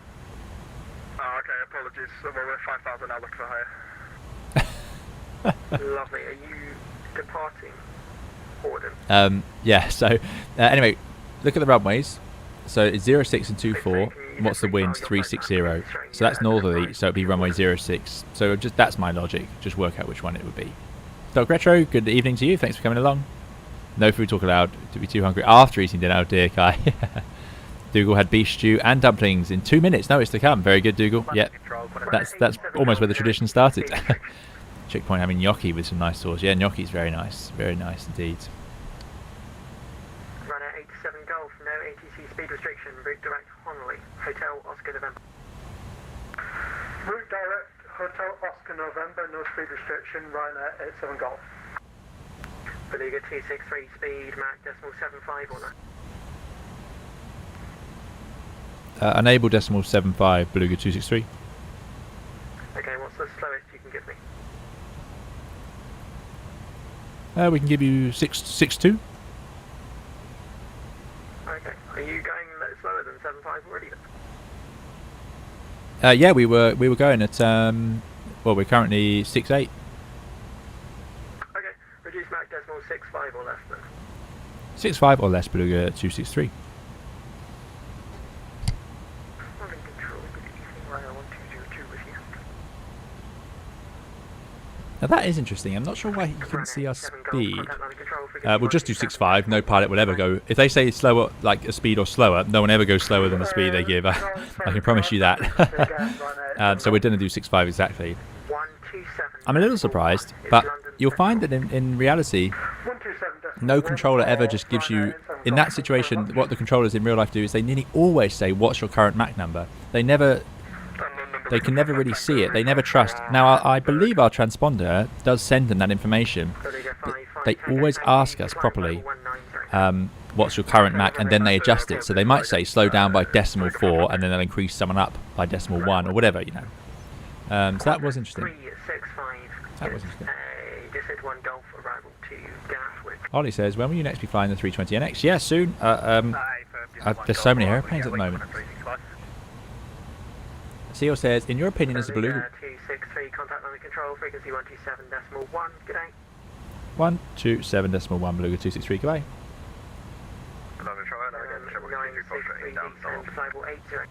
1271. London Beluga 263, we are flight level 330 to level and speed decimal 65 or less. Ryanair 87 Golf Roger, maintain Mach decimal 77 or greater. Speeding up to Mach 0.77, Ryanair 87 I think that's our colleague squeezing in front of us. Beluga 263, London control, fly heading 180 degrees. Heading 180 degrees, Beluga 263. So great thing. Push that and it centers the heading bug. You'll recognise that soon in the CRJ as well. And now I'm going to go to heading 180, heading select. Heading select, and there we go, 180. so on the back map you show as a 732, so I'm not sure. That's entirely my fault. Yeah, I know what I've done. I filed as the wrong aeroplane. I changed the call sign.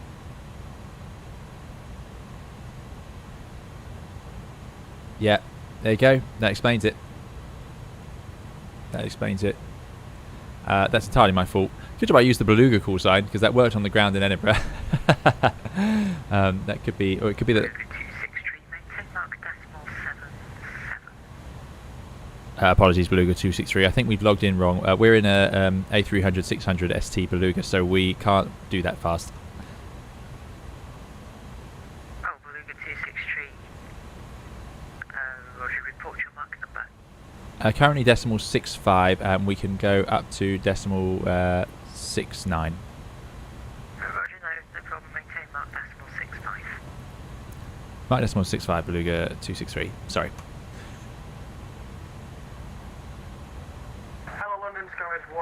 There we go. That does explain it. We're going to get ourselves in big trouble now as they move us out the way, because the funny thing, you know, we're doing quite slow speeds here. Remember, the A320 guys will be doing 7-8 and they'll be above us, but some airlines on shorter flights will be down at 330, and we're now completely in the way at this speed. Which is why they'll just get us out of the way, which I can't blame them. We must be a nuisance. Lauren B says, I've been told 220 or less on an approach, and my green dot was 213, and I was in approach mode, so I just did that. Sorry, I missed the context. Oh, it was an approach, so the approach controller said 220 or less on an approach, and my green dot was 213, and I was in approach mode. So I did just that. Suppose it's not that much. Yeah, exactly. Yeah, if they say or less, you can go as slow as you want, normally, unless there's some ridiculous reason. Direct Honolulu, Beluga 263. I wonder if he can add that for us somewhere. I might ask if he's quiet. E221 apologies, expect us RS approach runway 04, flying 270 degrees. What am I doing here? Fly heading Honolulu, insert. 231. And I'll take nav mode, please.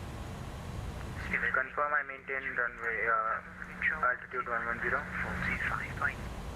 Blocked.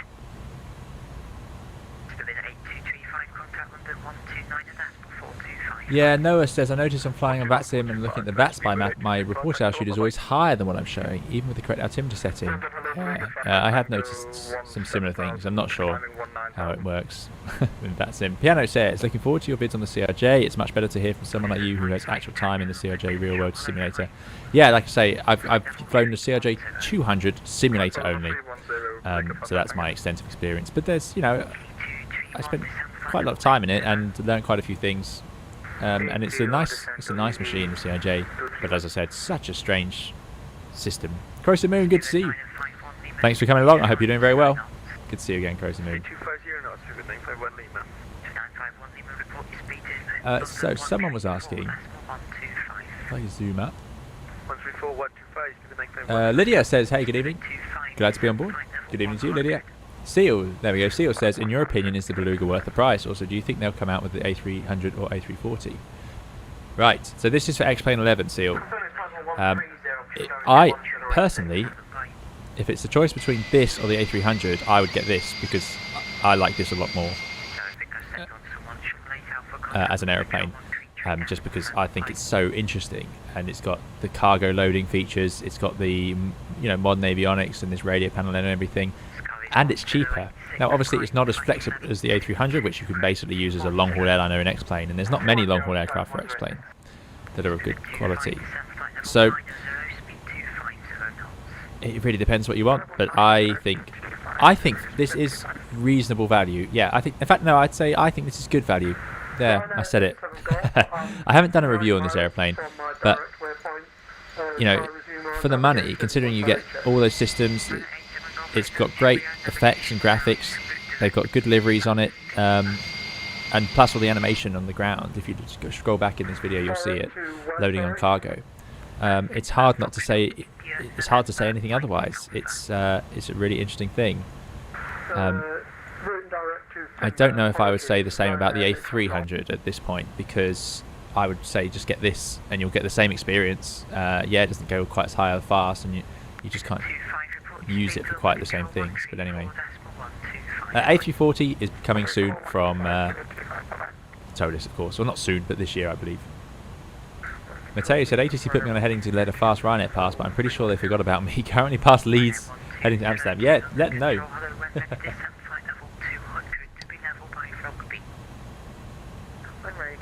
Seal says A330. A330, I have no news on for X-Plane.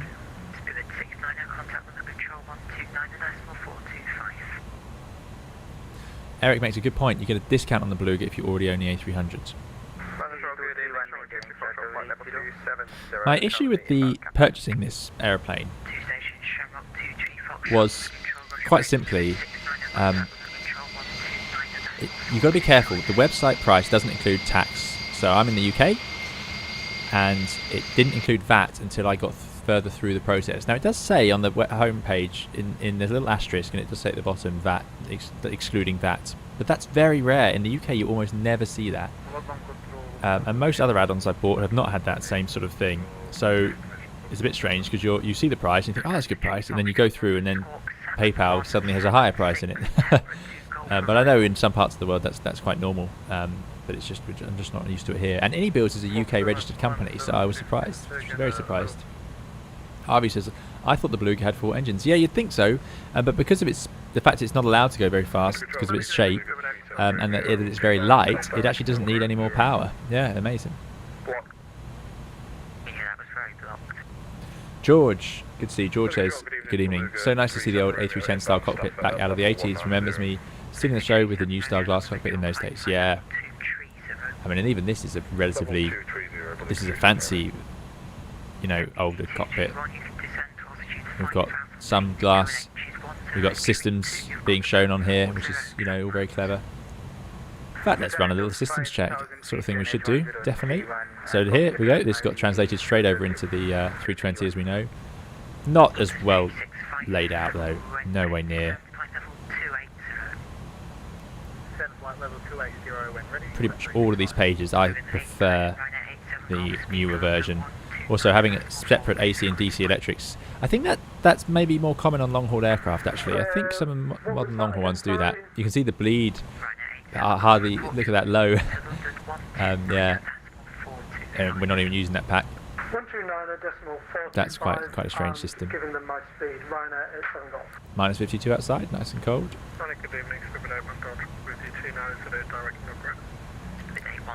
All looking good. How's the fuel doing? We've got 9.8 tons of fuel on board, and it does always tell you there. We've burnt quite a fair bit of fuel. Now remember, none of our calculations here make sense. So what I can do is I can go to the progress page.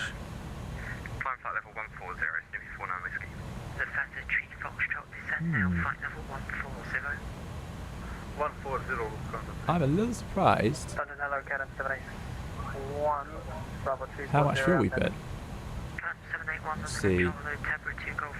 How long have we got to go? That's going to be the question. Well, let's bring up our chart actually. Tell us.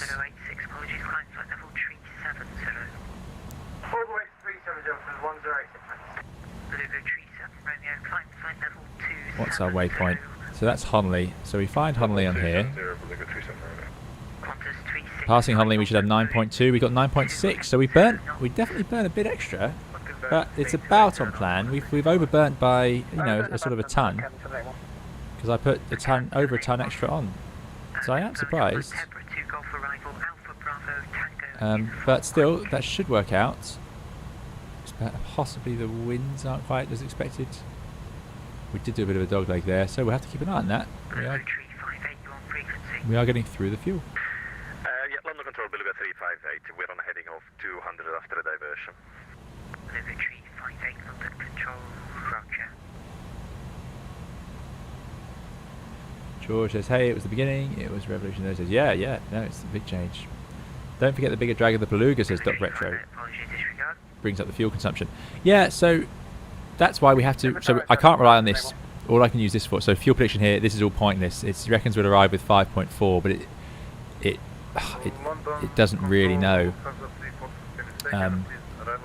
So this figure here is nonsense.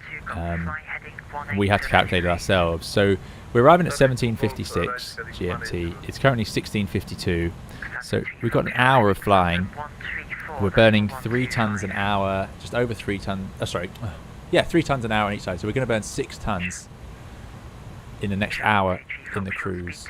So that gives us a landing fuel of about 3 tons, which is pretty light. But it's, in fact, it's very light. But it's okay if we look at our. So we're expecting to land with 3 tons. Our final reserve is 2.1. So we got our final reserve, but we're definitely losing our alternate fuel.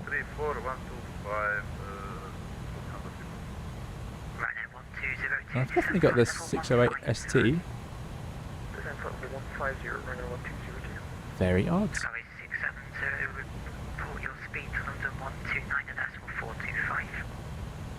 I haven't seen it do this before.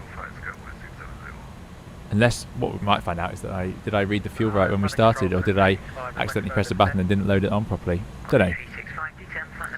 But anyway, it looks like it's working out. This is why you've got to keep a close eye on the fuel. You'd possibly consider a fuel leak or something like that.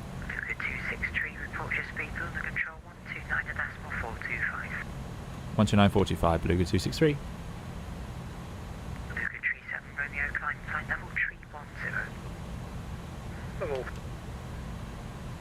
Let's see. Yeah, and Doc Retro is right. Lower consumption in the descent. So we are going to be back at 129.45. Yeah, we're going to be back at idle thrust for maybe about half an hour of that. So we could find that all resolves itself. Maybe that half an hour will save us. That could save us a good ton at least. Still a little surprised. Something hasn't quite added up, and I'm pretty sure I counted 16 tons, but maybe I didn't. 5, 6, 7, 8, 9 a bit. Yeah. London, Beluga 263, flight level 330 to picks up. Beluga 263, London, good evening. Route direct begin, maintain Mach decimal 77 or less. Direct begin, decimal 77 or less, Beluga 263. Now. Obviously, you all know what my plan is for that. Begin, there we go. I was hoping for more of a direct. We can easily do 77 or less, we just won't say it. So let's speed up a little bit. London, hello, so the problem is obviously the airplane in front of us. Yeah, thank you all for the likes, those watching. Thank you very much, really appreciate it. Landing gear 001, good to see you. They say, does the flight engineer have their own FMC? But there's no flight engineer on this plane, there's a load master. Now they get a nice chair here. This jump seat doesn't look as comfy, but they're not a flight engineer. As such, they're in charge of going upstairs and sorting all that out. There's a little cargo hold. Through we go. There it is. Lights are all on.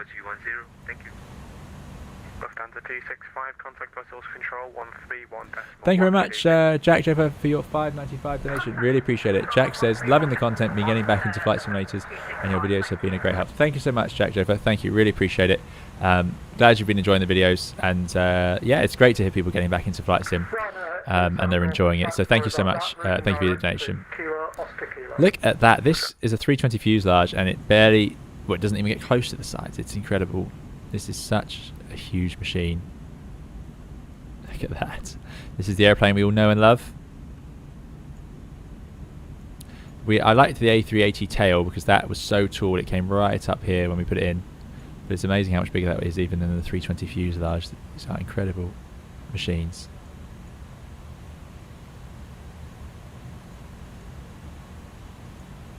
Here there's engines whirring up and down. Yeah, very good. There's a little trapdoor. Now, I was wondering, you know, when I first flew this, I didn't understand how this trapdoor could be like this. But it turns out that the cargo doesn't sit on the floor. It sits on some rails, I think, on the side, which are lifted up. So it's not rolling over the floor, which is why this door can be here. Or now that feels like our frame rate is dropping, and that's probably Orbex loading in. Let's jump back to our seats and sit still.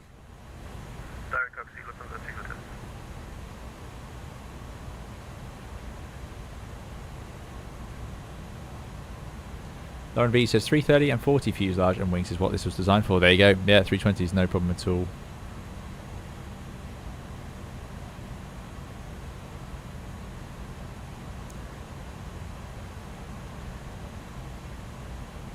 Skyway 670, route to Coxie.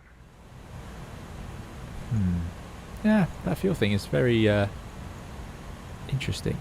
Interesting. Perhaps we're heavier. Maybe I didn't enter the weights properly. John says long haul London to JFK soon. Like I say, I think we're going to start in the Maldives for our long haul. But yeah, if we get to 40,000, that's the plan. Shot in the Dark says quite a bit of difference from Microsoft Flight Simulator in terms of graphics. Hopefully it will fly as good as that one day. Yeah, that'll improve. When I first got X-Plane, I couldn't get over the graphics. I thought it was great. And at night, especially, I still think it looks great.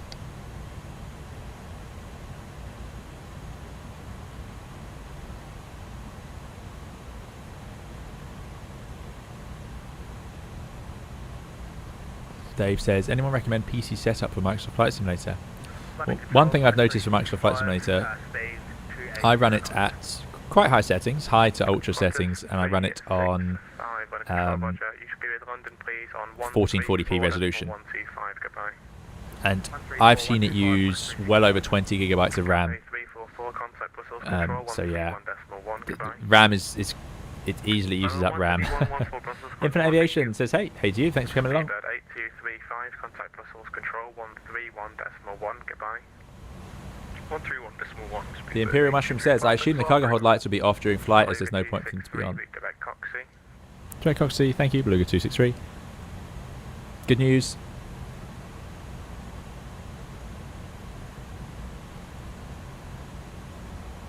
There we go. That might save a bit of flight time. Arriving at... No, it's still 1756, so not really. We could slow down, that's another way to save fuel. Look at all those little bits of scratches and dust on the screens. Oh, and those gauges, that's nice. See, there's some things in X-Plane that are always surprise me. It's just a shame they don't show up as easily. I don't know what it is. DCS has a similar sort of effect on the screens and it shows up all the time. It looks great. But it seems quite hard sometimes to get that stuff to show through here. November Delta, contact Brussels control 131.1, goodbye. Brussels 131.1, easy 39 November Delta, bye. 3 Paul says, lovely Super Guppy livery, it should look nice at sunset. Yeah, that's true. And that's exactly it. This is a Super Guppy, which is what they used before the Beluga. Lovely. That rudder's not great, is it? Why is it doing that? I'm going to take up the autopilot. I'm not sure if it's overburning for some other reason. Let's reset the rudder. And let's go autopilot 1. Heading 330 degrees. Iranian 747.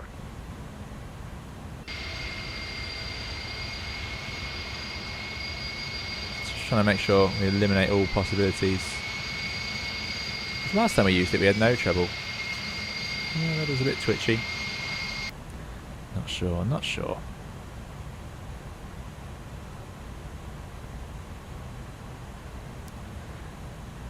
We're already down at 8.6. Past Britain's Park.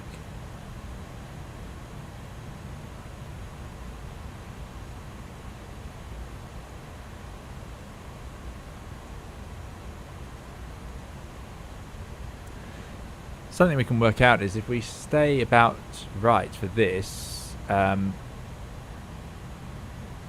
then, you know, if it doesn't get any worse, then we know we're not overburning. We know we just seem to have burnt more at the start or something like that. But if it keeps getting worse, then that would definitely start to give us a clue. So we've done Honley, which is supposed to have 9.2. So we're supposed to have 8.6 when it reckons at Biggin we should have 8.2. You're heading to London 127. So let's. You're heading to London 127. Yeah, it's running out now. Very interesting. Can I put a fix info in?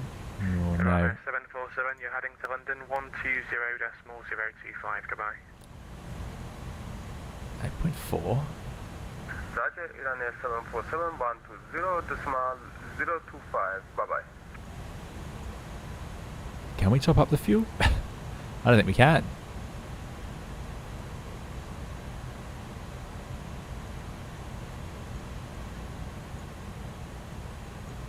Speedbird 69 on a Let's add it up. 3.7 plus 3.7 is 6. 7.4. 7.4 plus 8.4 would be, yeah, 16. So it all adds up. We've just burnt so much.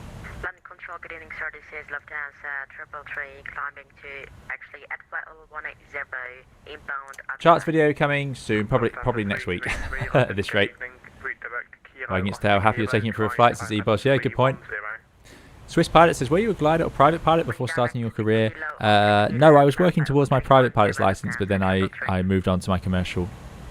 Oh, we're way past Biggin actually. What am I talking about? I'm so yeah, that's Lambourne. We're already going past Lambourne, so we're doing fine. We are. Lambourne is, you know, east of Biggin. So I think we've overburnt at the start somehow. Of course, it was amazing. Yeah, for some reason, probably because of the fucking mode of I will correct immediately. I don't have a bleeper, I'm afraid, so cover your ears for that one. Right. Yeah, Coxey, we should arrive at 7.1. So I should stop talking. Dover is out Lambourne Way, 7.7. So no, we're absolutely fine. I was thinking we're further north than we are. There we go, solved. So we burned a bit extra at the start, but anyway, we can count it. 3 tons an hour is flowing. It's just, if you get that sort of discrepancy, you would definitely be searching for a leak. Anyway, Infinite says, can you please make how to install the A330-600 ST, because mine is not like yours and I really want to fly it. Infinite, have you've got it in X-Plane, I assume? I just installed it the normal way. I just dropped the folder into follow the instructions in the PDF, but basically I installed it into my X-Plane aircraft folder like all my others, and I had to put the terrain plugin in as well into a separate folder. Doc says, I believe it's headwind component. No, the headwind's fine. I mean, it's 3 tons an hour. I'll stop talking about it. I think I making a mountain out of a molehill there. Good evening, this is Speedbird 2531, just out of 9,100 feet, climbing flight level 130. Shot in the Dark says, if you hadn't gone into aviation, what would second choice of career be? That's really, really hard. My whole growing up, I wanted to go into aviation. If I wasn't going to be a pilot, I wanted to be an aircraft engineer or mechanic. So that's as far as my imagination goes, I'm afraid. Mateo says, I was already tight for dinner and I'm afraid I won't make it now, lol. I'm going to disconnect to enjoy the rest of your flight. Thanks for trying, Mateo, and it was great to have you there for the departure. We'll see you next time, and enjoy your dinner. I am using the radio panel. On the Toliss, can set the squawk in the sim and my display on the radio panel follows, but not the other way. Yeah, in the Toliss, I have this, one of those wind changes you get in, explain that. Just loaded it in. That will come back now. Yeah, no, I have the same issue with the Logitech radio panel. It's not a big deal though. Roger, expect Vazux 1 Golf arrival and expect Right. 130 over Tel 2. And Let me have a look. Is Luxembourg likely to be alive? Oh, there's a lot of controllers. There is Luxembourg. These are runway 06 in Luxembourg. So 0208 knots.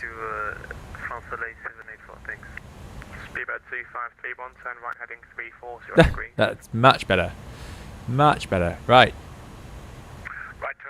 Let's get the arrival ready. It's not going to be long till we're there, guys. It's not a long flight, this one.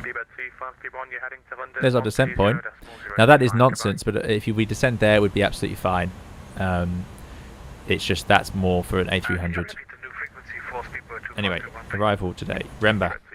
Report heading to London 120.025, goodbye.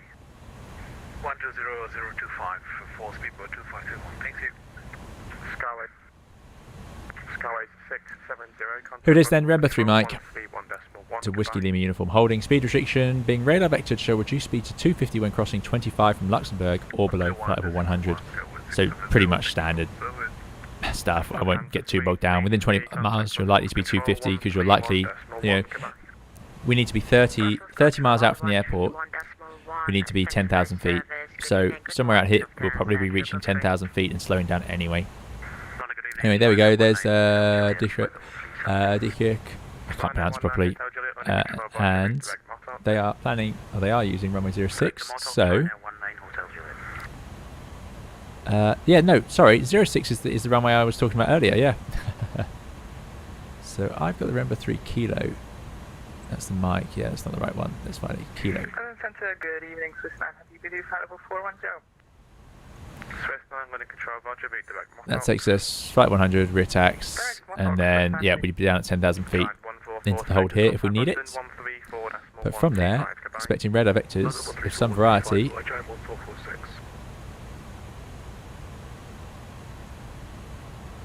That's alright, guys. I have to click on several charts before I get the right one. It's just the law, it seems. Right, here we go. So, Luxembourg, ILS 06. Now, this one is interesting. The runway touchdown zone goes up and then down. So, it's a really steep up. So, I'm going to be really curious to see what it looks like out the window in X-plane. But that's my excuse, of course. It's a really, really upsloping runway. It's quite notable for it on this end. But yeah, they land jumbo jets in here. We've got a massive, great runway to land on.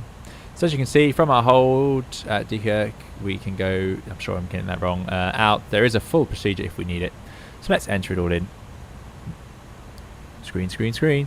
Don't want to see any instruments. Right, so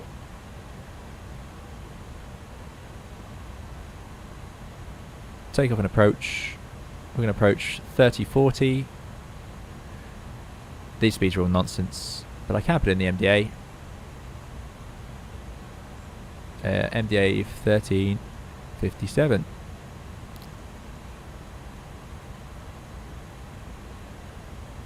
There we go. We can activate final approach later. It doesn't really do anything in this aeroplane though. Gives us VAP 133. That's also wrong. But anyway, we've got the MDA in. Let us also set our arrival. Star. ILS 06. Take 3 Kilo? No, what? Why did I do that?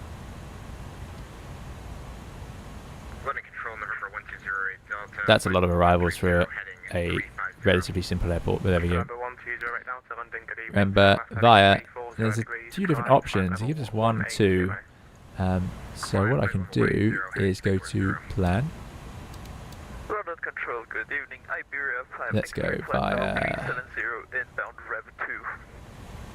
Iberia 5, X-ray, London, good evening, Passage 1, Golf Arrival. Bit of a mystery. I'm very, very much expecting radar vectors. But let's do insert. Let's see how that looks. Can you please repeat the arrival Iberia 5 X-ray? Outbound 205 radial, which is there. Sierra. Then left turn. The 205S, there you go, and then the left turn round and in. That seems about right. So that is probably quite likely the track miles we would follow as well. So that's quite a useful plan. 1311, Beluga 263, goodbye. Loads of controllers. Very good. There you go, so there's a plan. Then we're going to reach our ILS 3,000 feet platform. But remember the elevation of the airport. It's a high up airport, this one. It is, what do they write it? 42 hectopascals, there you go. So that is, you can times that by 30 to get the feet. But yeah, it's 1,100 feet up, just over. So that is 2,000, that's 1,900 feet above the ground almost. Not a lot, which is why that intercepts. Let me see if I got this right. 1, 2, 3, 4, 5 miles out.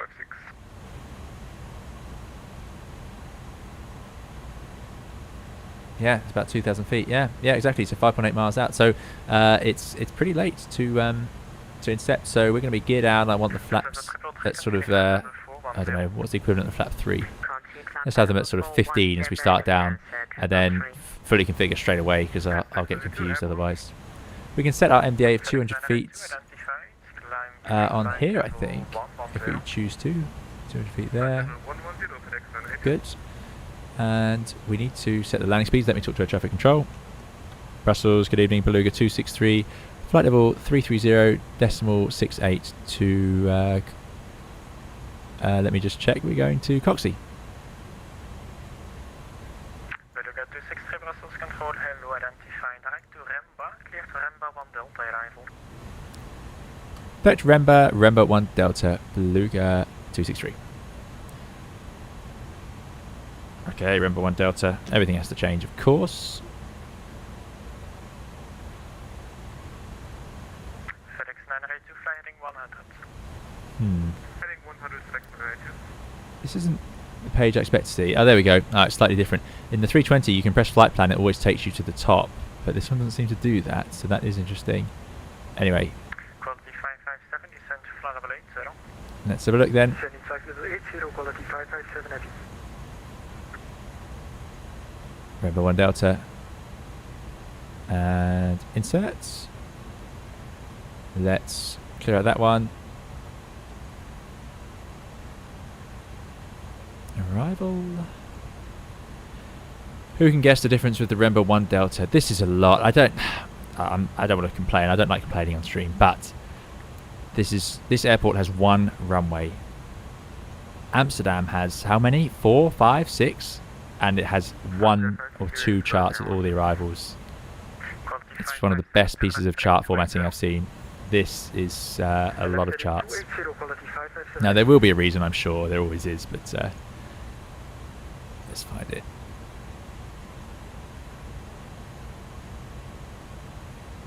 Let's have the transitions. Jet 522, the wind 360 degrees, 6 knots, runway 01, clear for takeoff, 3411. Oh, it's the first one, obviously. There it is, Remba. Look at that. Almost the same. Flight 100, 4,000 feet to the same point. Why is there another chart for that? I don't know. Someone else will know. But there we go. It's an RNAV arrival, perhaps. Perhaps the other one isn't. I don't know. But there we go. So if we go to flight plan, Coxie 30, Remba. Did they clear us direct to Remba? Sorry, for Beluga 263. Are we cleared direct to Remba? Thank you. Direct Remba Beluga 263. Yeah, I thought so. Remba, inserts. Pretty much straight ahead anyway. Not going to save us too much. And away we go. Now I can also put in my 200 feet on here. Up at DH. 200, there it is. Right, so there's our plan, guys. So we're going to go from there. Then we do our transition, which takes us onto this approach. Just be aware that we are lower to the ground than we think, because the runway is high up at 1,100 feet.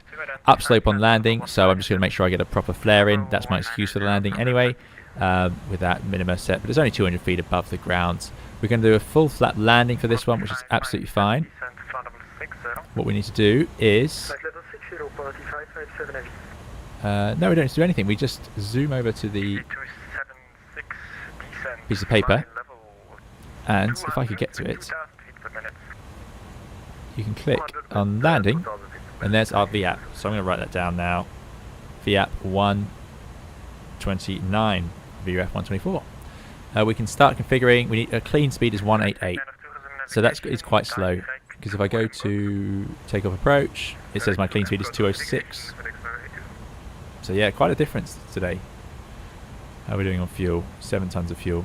Looking good. Yeah, we'll be absolutely fine. Don't know why I was getting so focused on it. There we go. Bringer Da Vinci, good to see you. Thanks for coming along. I hope you're doing well. I'm doing well. Bringer Da Vinci says, I finally was able to get a Bravo quadrant shipped. Excellent. Excellent. Yeah, I've seen some Bravo quadrants in stock not long ago. Not quadrants, sorry. I saw the Bravo yoke, and I was so close to buying it, because I just thought, it'd be so good for the CRJ and the A300. But and also, our general aviation on the channel that we've got a bit more of at the moment. But I stopped myself. There's so many controllers one needs for flight simulators.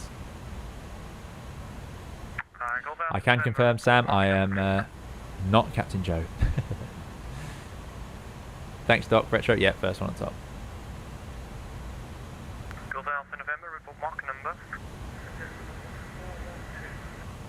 Yeah, no face reveal at 40k, sadly.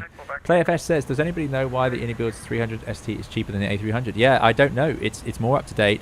I really like it, and I can recommend it. The downside being it doesn't go as high or as fast, so you're not going to use it for such long flights. So I suppose it's got less versatility, but I absolutely love it. I was hoping it could be bought as sort of an add-on. You do get a discount.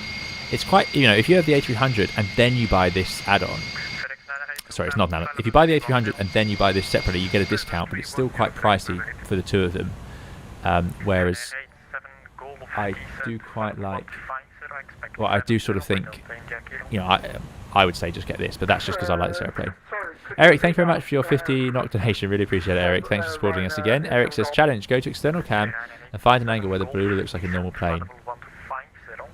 Thank you very much for the donation, Eric. Let's give it a go. Not on top. That's where it looks most like a dolphin, I think.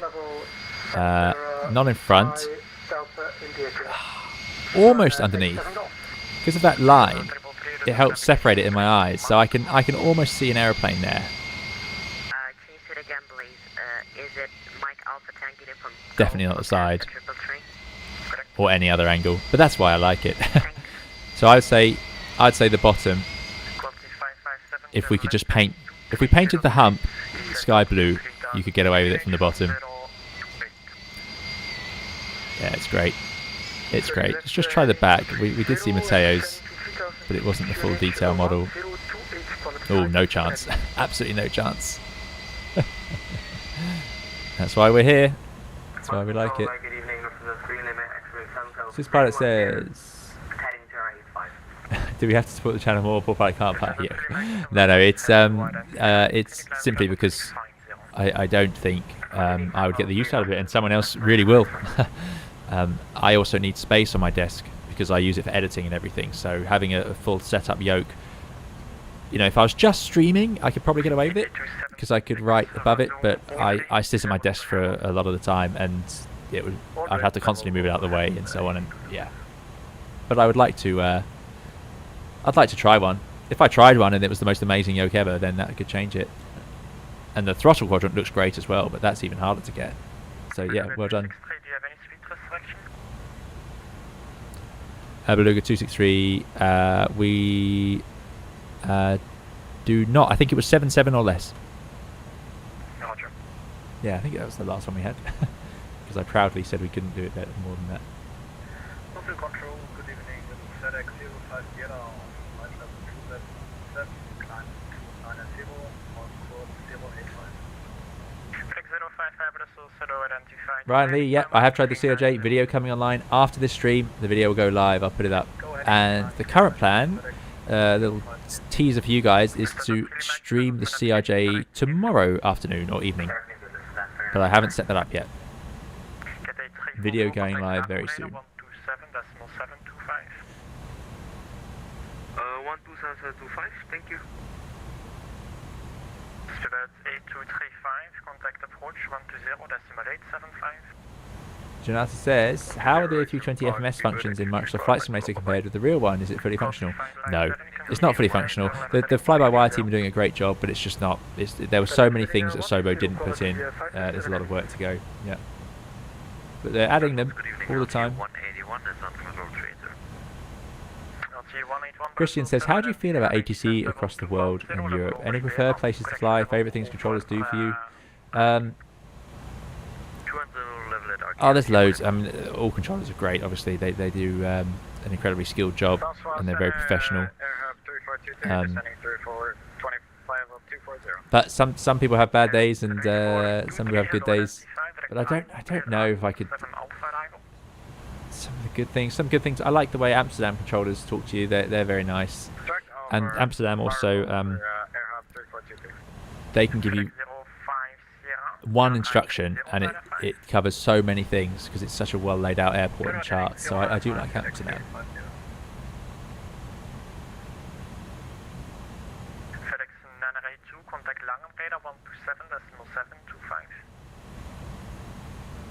Olio says, I usually see the Beluga over Wirral where I live as it delivers wing parts. There you go. Yep.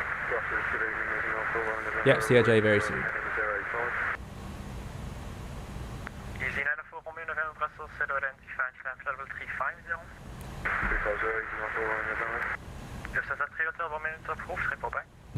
Checkpoint says, no, you really are messing with my week. Yeah, that's the plan, guys. So, you know, I'll put that up tonight if I can make it all work out.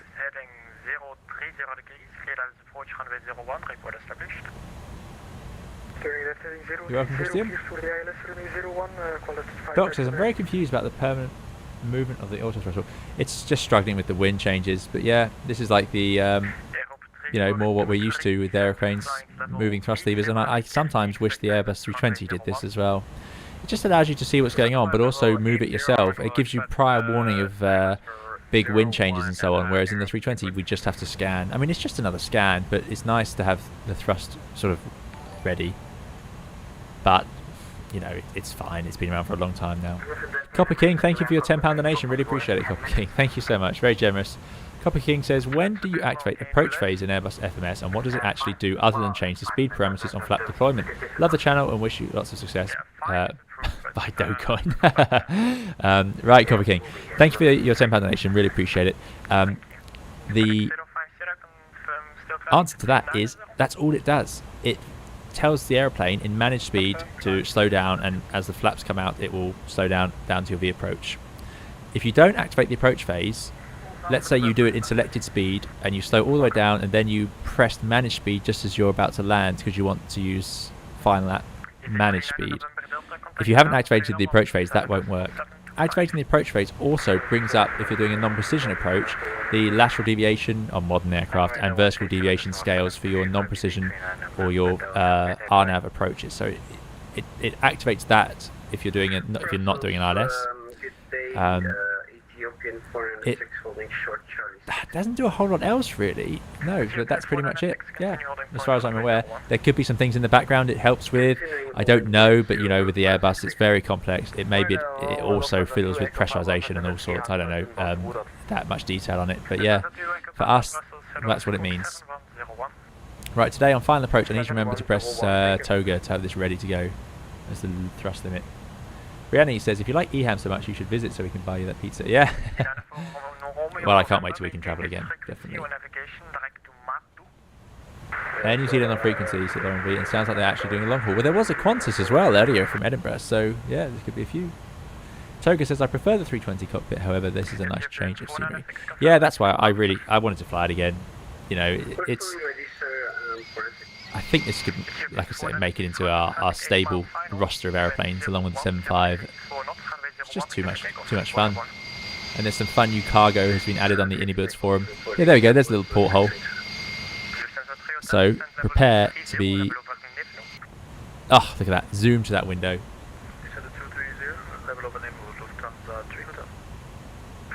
Adam says, how long before your departure time do you arrive at the airport to begin your flight? Well, usually airlines will have you there sort of an hour before, maybe an hour and a half. It does depend. Could we maintain 300? You will probably be there earlier than that, though. It's rare to show up exactly at report time. Most professional pilots show up a little bit earlier. And I'm not saying they should. I'm just saying that's just typical because you don't want to be late. Time management is so important. So being 10 minutes late at report is a big, big deal. You've got to be there on time. So most people, just to make their life less stressful, make sure they got lots of room.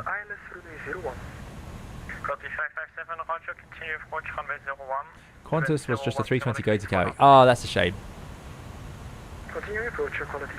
Hey, New Zealand, maybe they're going via Los Angeles. I used to go on that when I was a kid.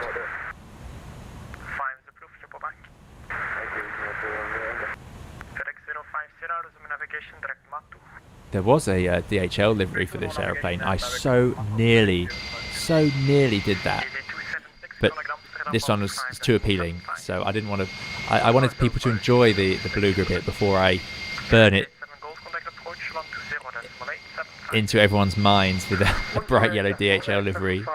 And I mean, the next step is, where's our Manta? Because if this is going to regularly appear, I'd quite like to do a Manta one on it, so I'm going to have to have a look if that's possible.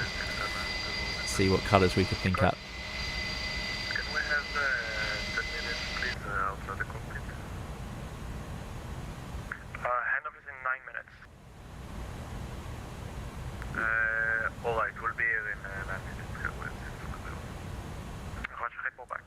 I don't have the flight factor A320, I'm afraid, the aircraft gamer. Heading 090, starting flight 0270. 706 November vessels, hello, identified. On the heading climb flight 350. Lauren V says, I'm always amazed at the people who do long haul on MatSim. There were as many short haul aircraft on the ground at Joburg for an SA event as there were long hauls coming in from Heathrow and Dubai. Yeah, I'm amazed. A lot of people go to bed, but it's still very hardcore. Right, let's finish setting up. Let's have an arrival time. Oh, sorry, an arrival plan, because I never actually do in these videos. Airports. Not Jen. Airports. Here's the runway, 4,000 meters, absolutely massive.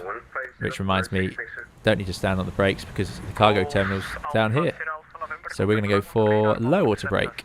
We're landing on 06. Does it show us, do these Jefferson charts show us the angle of the runway? It should be somewhere. I know, obviously, I know where it is on some other charts. Anyway, there we go, land there. And roll along, probably this one, but if we can, get to Charlie and off. And then go over to... On heading climb 370, easy 84 Yankee. Beluga 263, descent flight level 150, I expect 70 by Delta India Kilo. Flight level 150, expect 70 by Delta India Kilo, Beluga 263.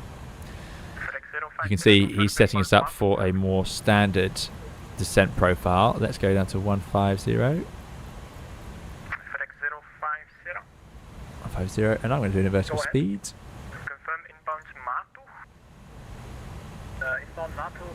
Let's just do 1,000 feet per minute for now, because we know that we have the best descent angle ever. If you do a flight level change descent in this aeroplane where the engines go to idle, there's so much drag, it just dives down. We also know that we can descend after that little down arrow. Let's also think of it in our mind. So anyway, we'll set this up. Let's go to progress. Continue current heading, descend, maintain 3,000 and QNH.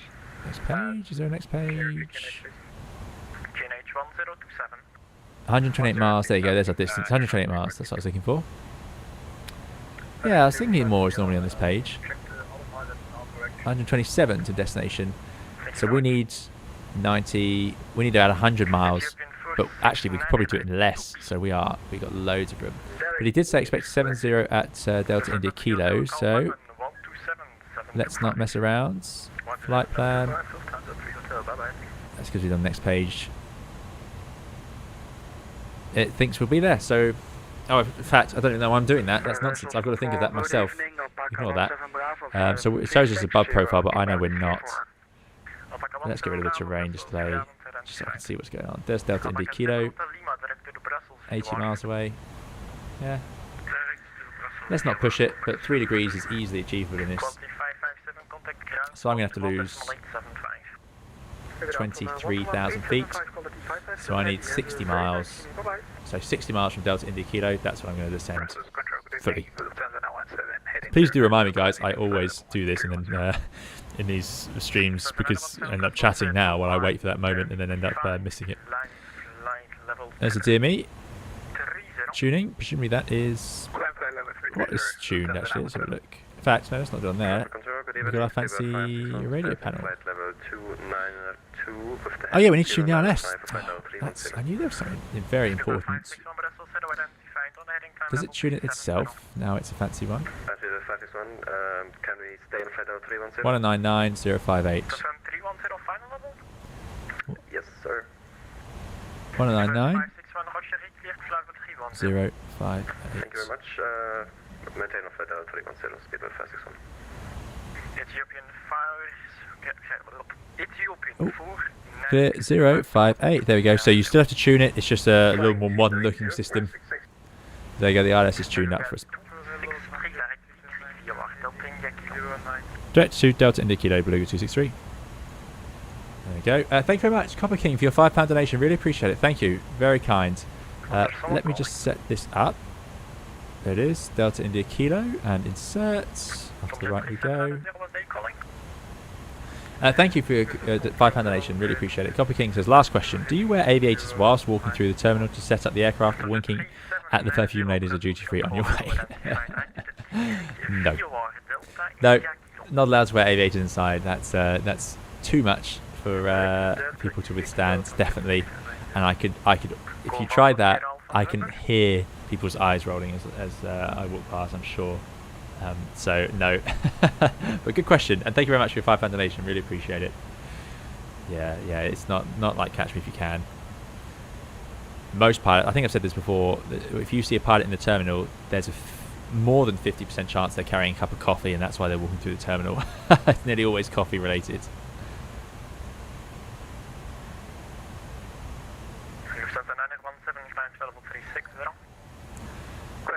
Right, 60 miles to go. Remember, Shot in the Dark. Thank you very much, Shot in the Dark, for your $13.99 Canadian dollars donation. Really kind. Thank you, guys. You're all being very generous again today. Really kind of you. Shot in the Dark says, "Here's a few quid for a beer when you land. I'm cracking open a bottle of Leffe on your behalf. Regards from CYYC." Thank you, Shot in the Dark. Really appreciate it. That's very kind of you. Thank you for your donation. Thanks for coming along to all the streams, and thank you for donating towards the channel. I really, really appreciate it. And yeah, Leffe, for those of you who don't know, is a Belgian beer that is quite strong actually. But yeah, it's very nice. So yeah, you enjoy that, and I'm sure I'll find something nice to drink after the stream. But thank you very much, Shot in the Dark. Very kind.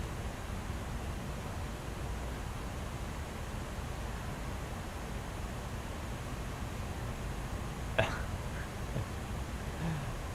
dear, Adam Cooper is not allowed to bring up the pineapple gate again. AC455 says, "I've seen pilots get a ride on the terminal vehicles before to change planes." Oh, don't think I've ever done that. Right, how are we doing?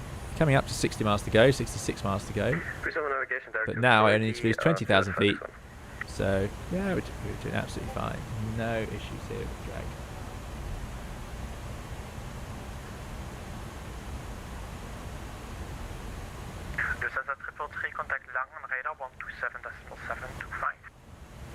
Contact Langen Radar at frequency 127.725, Lufthansa 333. Thanks, goodbye. Skyway 670, contact Langen Radar 127.725. 127.725, Skyway 670, thank you very much. Osaka 17 Bravo, direct to Brussels. Direct to Brussels for Osaka 17 Bravo. So it turns out there is a Thunderbird livery. I can't believe that went up on March the 7th and I missed it. I feel terrible. I don't think it was on the official liveries list or the official livery part of the forum, so that's my mistake. Right, well, see, there's so much more we've got to do with the Beluga then. I think using flight level change in this airplane is just going to be sort of such an occasion. Let's try it. Level change. So it says retard as the thrust lever is retarded to idle. The nose goes down. Let's look at that vertical speed. That nose minus 2.5. I mean 6.8 is quite fast. Let's make it a bit more reasonable. 2,000 feet per minute. You can see they were easily. But I think even this arrow is wrong actually. I think it's all wrong because it's just based on the A300 or A310. I'm not sure which one actually. 3,000 feet per minute. You know, and a sustained 3,000 feet per minute is quite impressive. Normally that would be quite a fast descent in a 320. Eric says, "Soon you have to rename your channel to 300ST Sim Pilot." Yeah, well, we were 320 Sim Pilot, but we flew the 321 for the first, the first 1,000 subscribers. That's all we ever had on the channel. They won't have seen anything else. Or maybe we had the 757, I think, a couple of times. Thank you again, Shot in the Dark, for the donation. Appreciate it. I've never had the airbrow, no, in the Munich terminal, no, sadly not, Doc Retro. I'll have to look out for that, I didn't know that existed.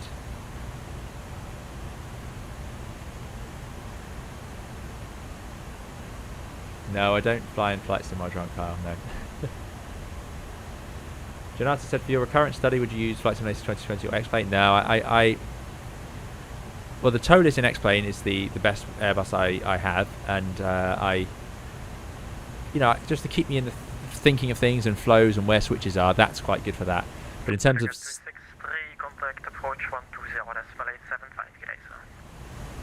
120875, Beluga 263, g'day. Yeah, anyway, that's descending a bit too fast. We don't need to do that. Vertical speeds. 2000s. Right, 120875. But yeah, no, studying for recurrence, I don't actually. You just have to use the manuals and so on, because that's just more precise to the exact airplane you have. Because remember, as I said before, they can be different. There's a lot of different fits. Right, let's get the latest ATIS for Luxembourg. Oh, there's no answer.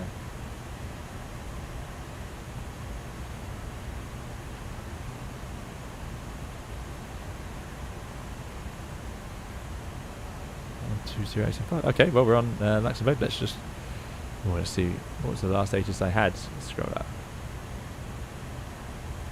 Luxembourg, good evening. Beluga 263 descending flight level 150 to Delta India Kilo A300-600ST, and the last information we got was Mike. Beluga 232. Oh, my apologies again. Beluga 263 Luxembourg approach identified. Status if Mike is correct. Expect vector status as a 3060 flight level 60. Thank you. Vectors RS06 descend flight level 60 Beluga 263. So you can see there that I told the controller that the aircraft type I'm in. Let me just, before I start rambling, let's put 60 in. Now, in real life, when you check in with an approach controller, they'll expect you to tell them the aircraft type. Now, they can see the aircraft type. I think it's on the transponder. In fact, I'm pretty sure it is. It's also on our flight plan, and the chances are they would know. But they still will make you confirm it, because they have to know your approach speeds and so on. It is important information. And if it's wrong on the flight plan, like it is today for us here, you know, it's just not worth the risk. They've got to check. So there we go. So we're going to level off slightly past Delta India Kilo at 6,000. So that's absolutely fine. That probably means we're passing at 70. Turn heading 090, cleared for ILS approach to runway 6. Ryanair 87 Golf. There's the Ryanair. Excellent. See, they made it quite a bit ahead of us. They were slightly behind us, I think.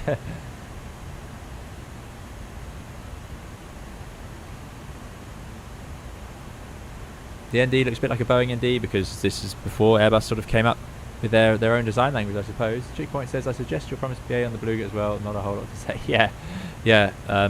It would be, ladies and gentlemen, to two of you, welcome aboard.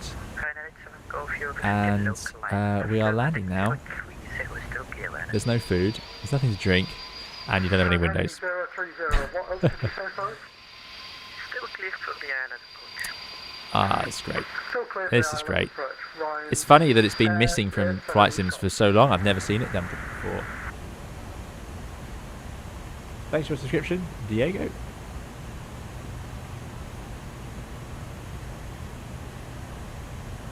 Heard it says, quick one for you. Any tangible difference in performance between CFM and the V2500 320s? Have you flown both? There's not much difference between them. No, not tangible. Slightly different on the ground, slightly different in the flare. There's not much difference in them in terms of in-flight. But the larger fan blades of the CFM, oh, that's going to be a lot of alerts. I do apologise for that. The red glow on the lower ECAM is the sun. I'm hoping.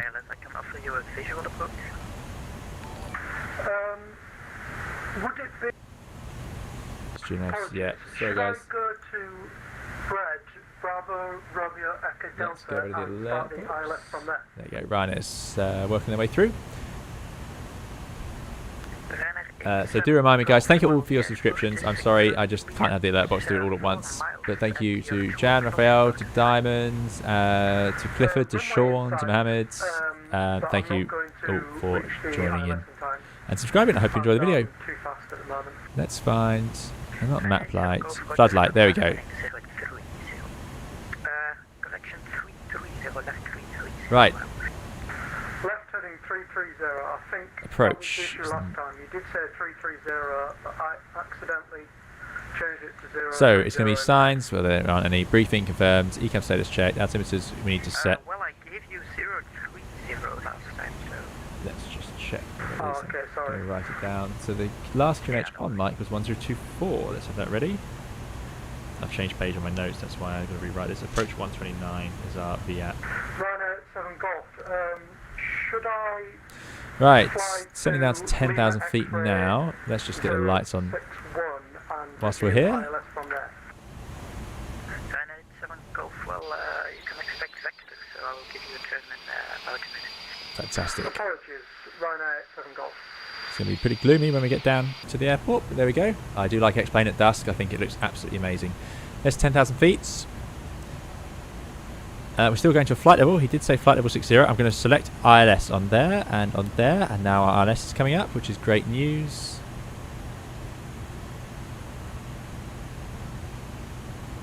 Anything else? I need to check. Golf to the left heading 240. Left heading 240, Ryanair 87 Golf. So we've done ECAM, done the weather, done the landing elevation, done the fuel, FMS, decision height, auto brake, and approach briefing. Okay. So we're descending, anti-ice, altimeters. Beluga 263, turn right heading 160.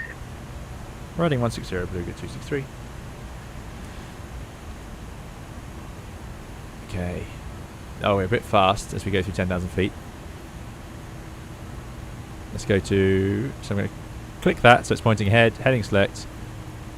Heading 160, breaking off for the approach. We'll need to sequence that flight plan, but here we go.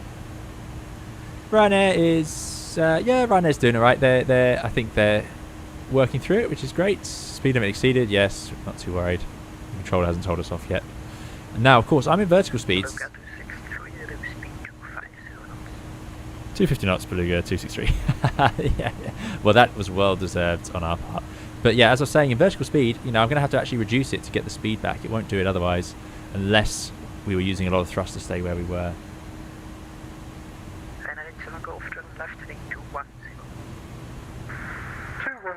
Right, Streamlines is back up.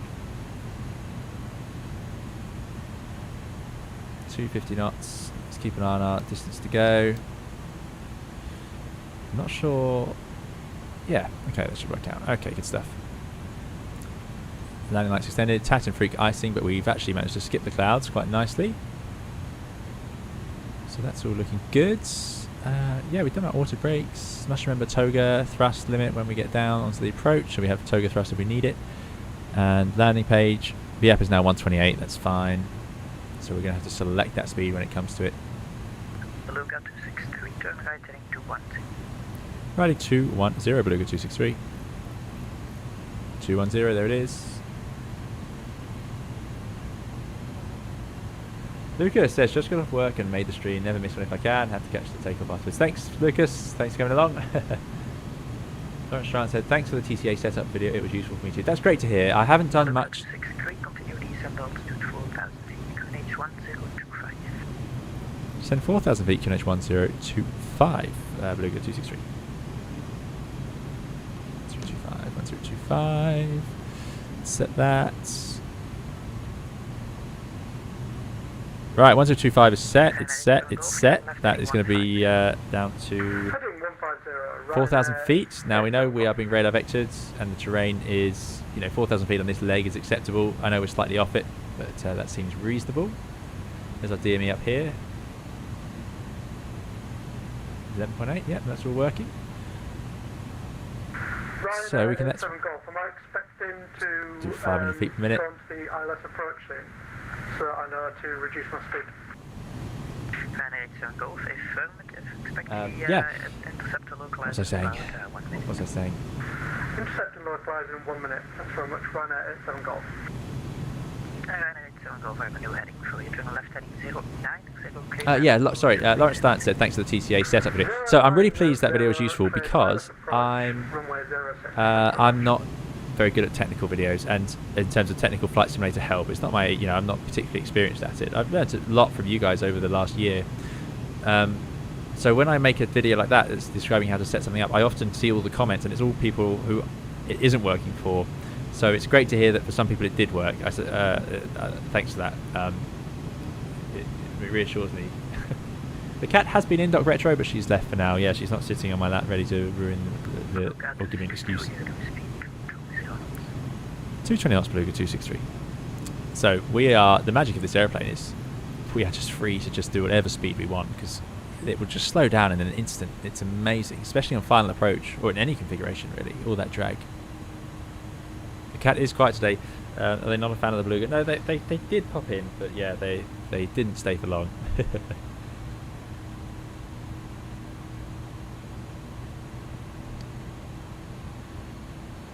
this is where X-Plane is so good. And, you know, X-Plane's been out since 2016, let's not forget. So I don't want to judge it harshly, unfairly. But at dusk and dawn, it really comes to life. And this is all default. Default clouds, default roads. And I especially like the vapor you can get on the wingtips when you go through really humid conditions where it's producing lift. That induced drag sort of vortices you get. With the roads and everything, yeah, I remember being blown away the first few times I flew this sim at night. Really good. Anyway, let's... Beluga 263, turn left heading 150. Left heading 150, Beluga 263. 987 Golf, wind 040 at 7 knots, runway 06. 150. Still doing 220 knots, 12 miles out. So I may have to take that back and start slowing down myself anyway. Let's turn down the instrument lights just a little bit. I'm not a fan of instrument floodlights. They look nice for for streaming though, because it gives you, you know, not just a gloomy screen. Luxembourg, good evening. Looks 2 Lehman. Yeah, I agree, shot in the dark and Doc Retro there. I think it looks good. A zero cut approach today. The excuse for the landing, guys, is obviously you can see this isn't sequenced. Let me just sequence things. Let's do...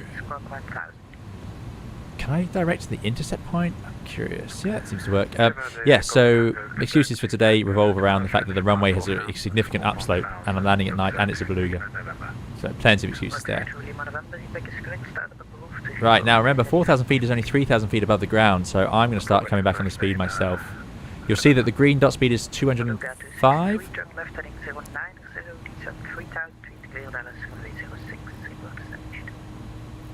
Left heading 090, descend 3,000 feet, cleared ILS 06, Beluga 263 Wilco. Anyway, green dot is not my minimum clean speed, because we know it is actually even lower than that. I get up to 186 apparently. The stuff on this screen is not quite right. But, be that as it may, I'm going to put out one stage of flap now. We are on the intercept, so I'm going to press land, and you'll see on the PFD it's armed, glide slope and localizer. Let's keep slowing down, please. Put the next stage of flap out. So we've got 263 speed 180 knots. 180 knots, Beluga 263. Yeah, we can do that. 180 knots. Should see that localizer come in. 10 miles out, lock star. There it is. Airplane's turning. That's looking good.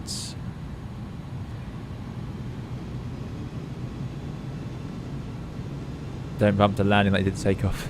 I didn't think anything happened on the takeoff. It did bounce up and down a little bit, but there's not a lot you can do about that. It's just a runway thing. Until you go to rotate, although it did take quite a pull. This airplane, you get the nose up and then you had to like put it through the next bit. Anyway, we're leveling off at 3,000, which is safe, but you can see we're on that glide slope, so let's do that. Speed 160 knots and continue approach runway 06 and left 2 wind 040 at 7 knots. 160 knots, continue approach, Beluga 263. Let's hope we don't go around. There's someone in front of us. Right, VAP 129. I'm not going to put out any more flap. Let's do one more stage of flap. Beluga 263 reduces minimal approach speed, expect late landing clearance. Minimum approach speed, Beluga 263. Well, that's easy for us then. 128. Gear down. I'm going to press toga on there so it's ready if we need it. Oh, is that wrong? I think that's going to toga. Not sure what it's doing.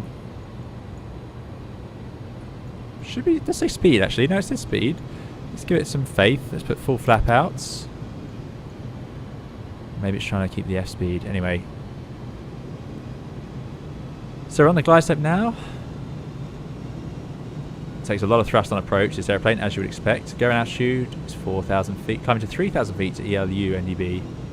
And then left, climbing to 4,000. So actually I'd say we need to set 3,000 feet in case we go around, which we have. Okay, right, so the landing checklist. Landing is down, auto brake is set to on. Low is what I should say. Anti-skid is on, that's what I was saying. Flaps are 30, 40 for the landing. Oh, and I better check that that little switch down here for the GPWS is set. Yes it is, 30, 40. Spoilers, arms. Okay, good stuff. So remember guys, idle reverse And I think that's about it. Pitch looks right, 2.5 degrees, nose up, so that shows us that that VAP is working out for us. 3,000 to go around, thanks guys.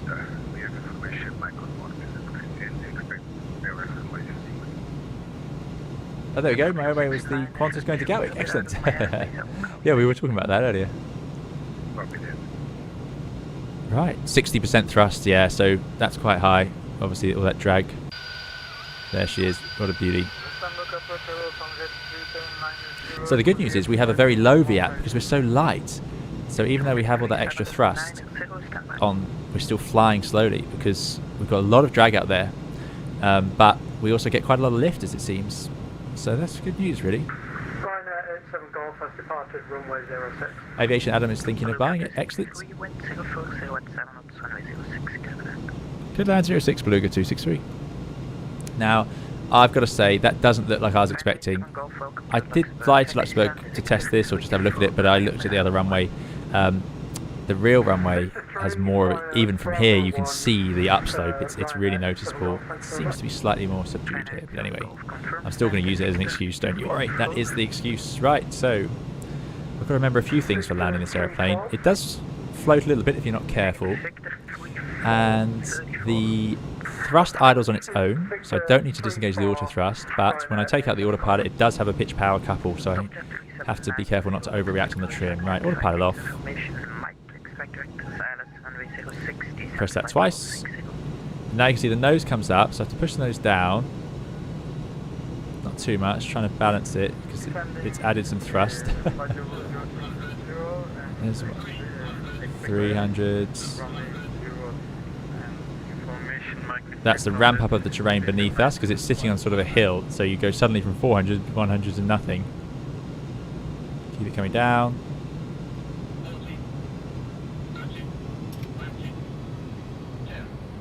Into the flare. Hold it there. 5, hold it there. Bit of a bounce, yeah, so it does that little wing up. It did that last time. Spoilers. Reverses out, and we are decelerating. Yeah, that runway upslope wasn't as severe as I'd hoped it would be. In the real runway, it's really noticeable. Let's go to manual brakes. Get those reverses back to idle. And we'll take it up to the next high speed. Didn't sound like there's anyone behind us. It's a weird system, the way the auto throttle that idles the thrust for you, but there we go. Have I taken out the brakes? No. Now I've taken out the brakes. I was going to say, it's definitely still slowing us down. Don't kill the whales, this guy. Yeah, that's it. Minus 175, let's say. There we go. Yeah, this software likes to float. There we are. Better use any runway. With that weight, it's very easy to slow down. Looks like there's no one behind us. This was the... I'm really glad I didn't go any earlier on the time of day. This is exactly my favourite time to use this. It's funny, that wing came up. It did that last time. Beluga 263, welcome to Luxembourg. Taxi stand 05 via Bravo 1 Alpha Kilo 1. Thank you, Bravo 1 Alpha Kilo 1 to stand 05 Beluga 263. Right, that's my fault for trying to write. Right, manual thrust is flashing, so... 263, confirm stand Zulu 5. Sorry, stand Zulu 5 Beluga 263.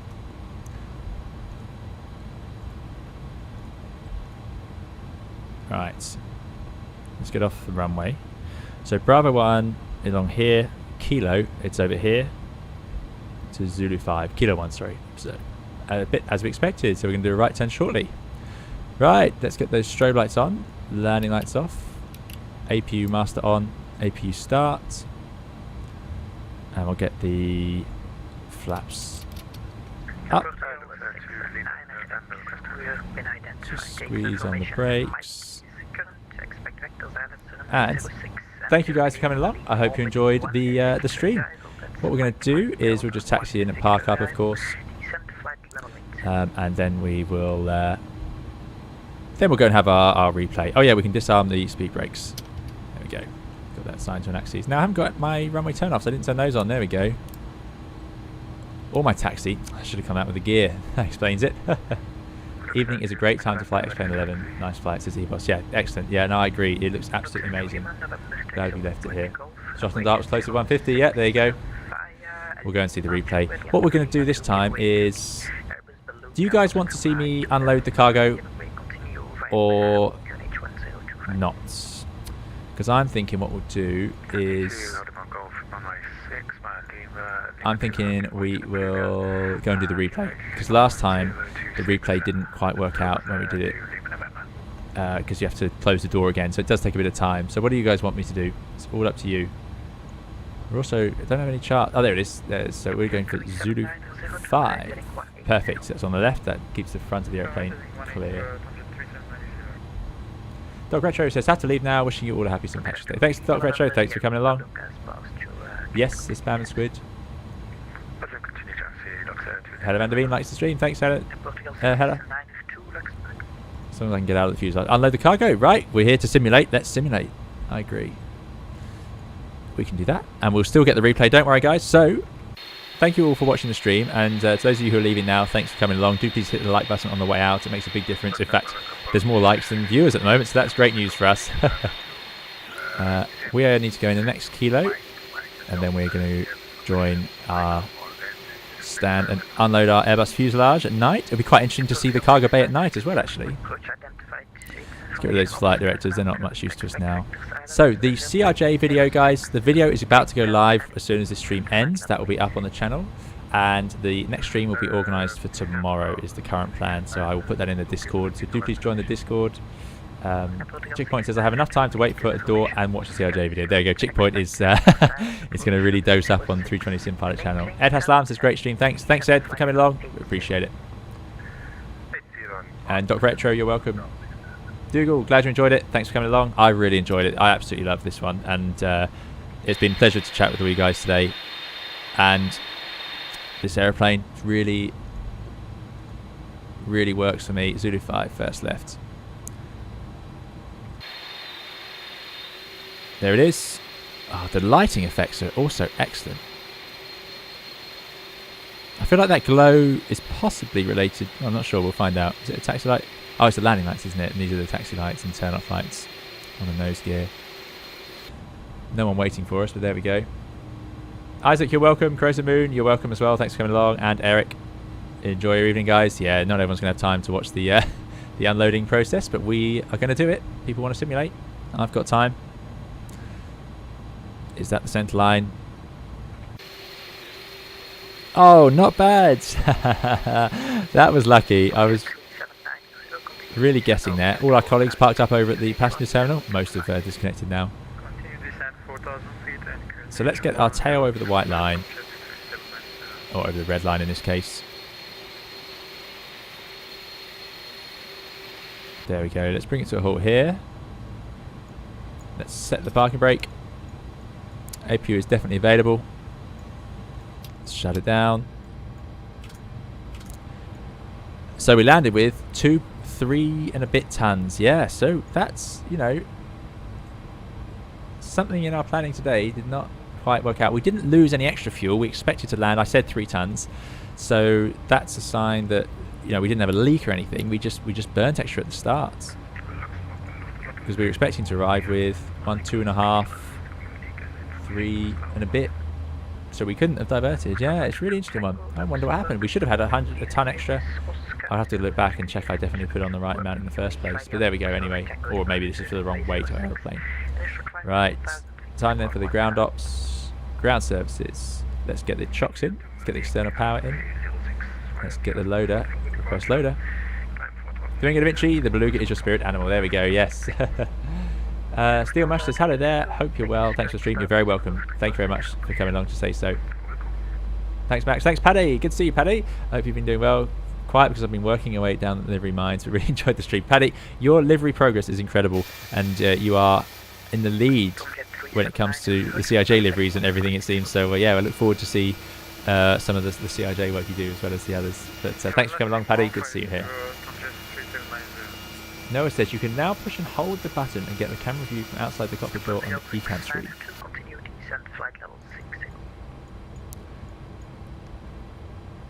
Where is the camera button? Good question. Anyway, after a successful flight, we'll stretch our legs. we can open up into the cargo bay. We left our lights on up here. I'll leave that door closed, otherwise it will be down for when we stream, when we do the replay. And here it is. I do like that light. It looks quite cozy inside, really. We can turn off the cabin. There it is. And we can have the bay all working. It's great. It is really good. Oh, the beacon's on. Should have turned that off. There we go. Beacon come off. Sitting on the APU. I imagine they probably go onto ground power, which is now available. So let's go onto ground power. I might leave the APU on just in case that helps. Happy St. Paddy's Day. Yes, says Lauren V. Yeah, absolutely. So Goss says, I missed the landing. We'll have to rewatch. Thanks for the magic of the internet. Yep, it will be available. Like I said, guys, replay coming very soon. Sven W, you're very welcome. Thanks for coming along.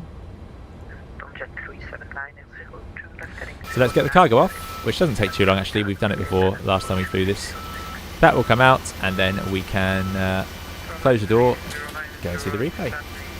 The precious cargo tonight, Lawrence, that is an A320 fuselage, one of our favourite things, 320. If I do that, then I can show you. There you go. This is my favourite feature, really, of this add-on, is that this, I thought, the scenery and having all this loading and unloading would be really difficult to work. I thought it would mean downloading sceneries and organising utilities and all sorts. And actually, it's done really well. So it's going to connect and then we can press unload. We have chocks. Yep, we have chocks as well. Here it comes. Very slowly. No, it says, I hope to see you on a United States flight soon. Yes, me too.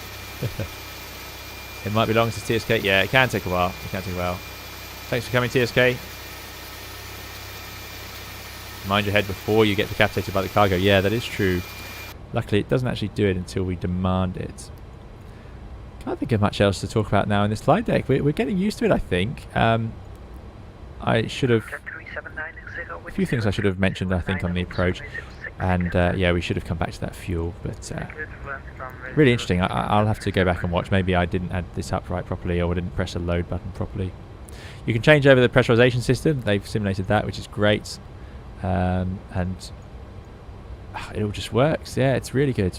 Little reading line up here. The video that Sam Chi uploaded was really interesting because it showed the guy sitting in the flight deck, and then you can see it as it gets pulled in by a tug into the sort of hangar where they do it.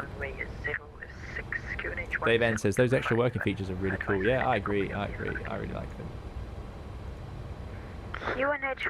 Thank you, Brad. Thank you very much, Brad, with your £5 donation. Brad says, question, any performance calculators for the A320? I always find the default calcs in FS 2020 are too low and I end up doing a wheelie on the runway.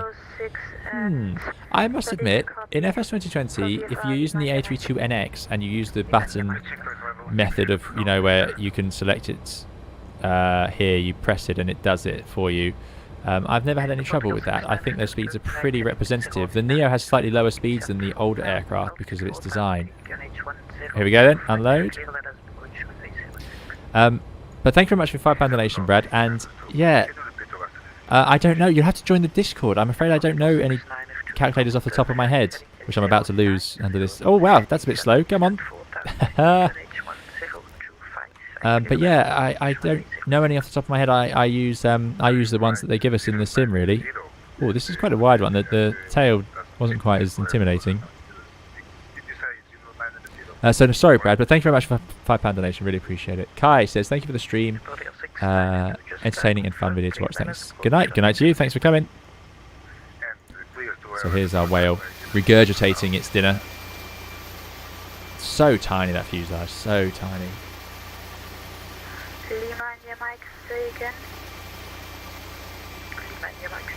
Matt Hayes says, evening all, seems I've missed it. Return leg? Sadly no return leg tonight. CRJ stream tomorrow. CRJ video about to come online as well, Matt. But aside from that, we are done with the Beluga this evening. So as soon as this is off, I'm going to close that door. That's cool. I haven't done it at night before. That's really nice. Really quite good. Oh, let me do it properly. There we go.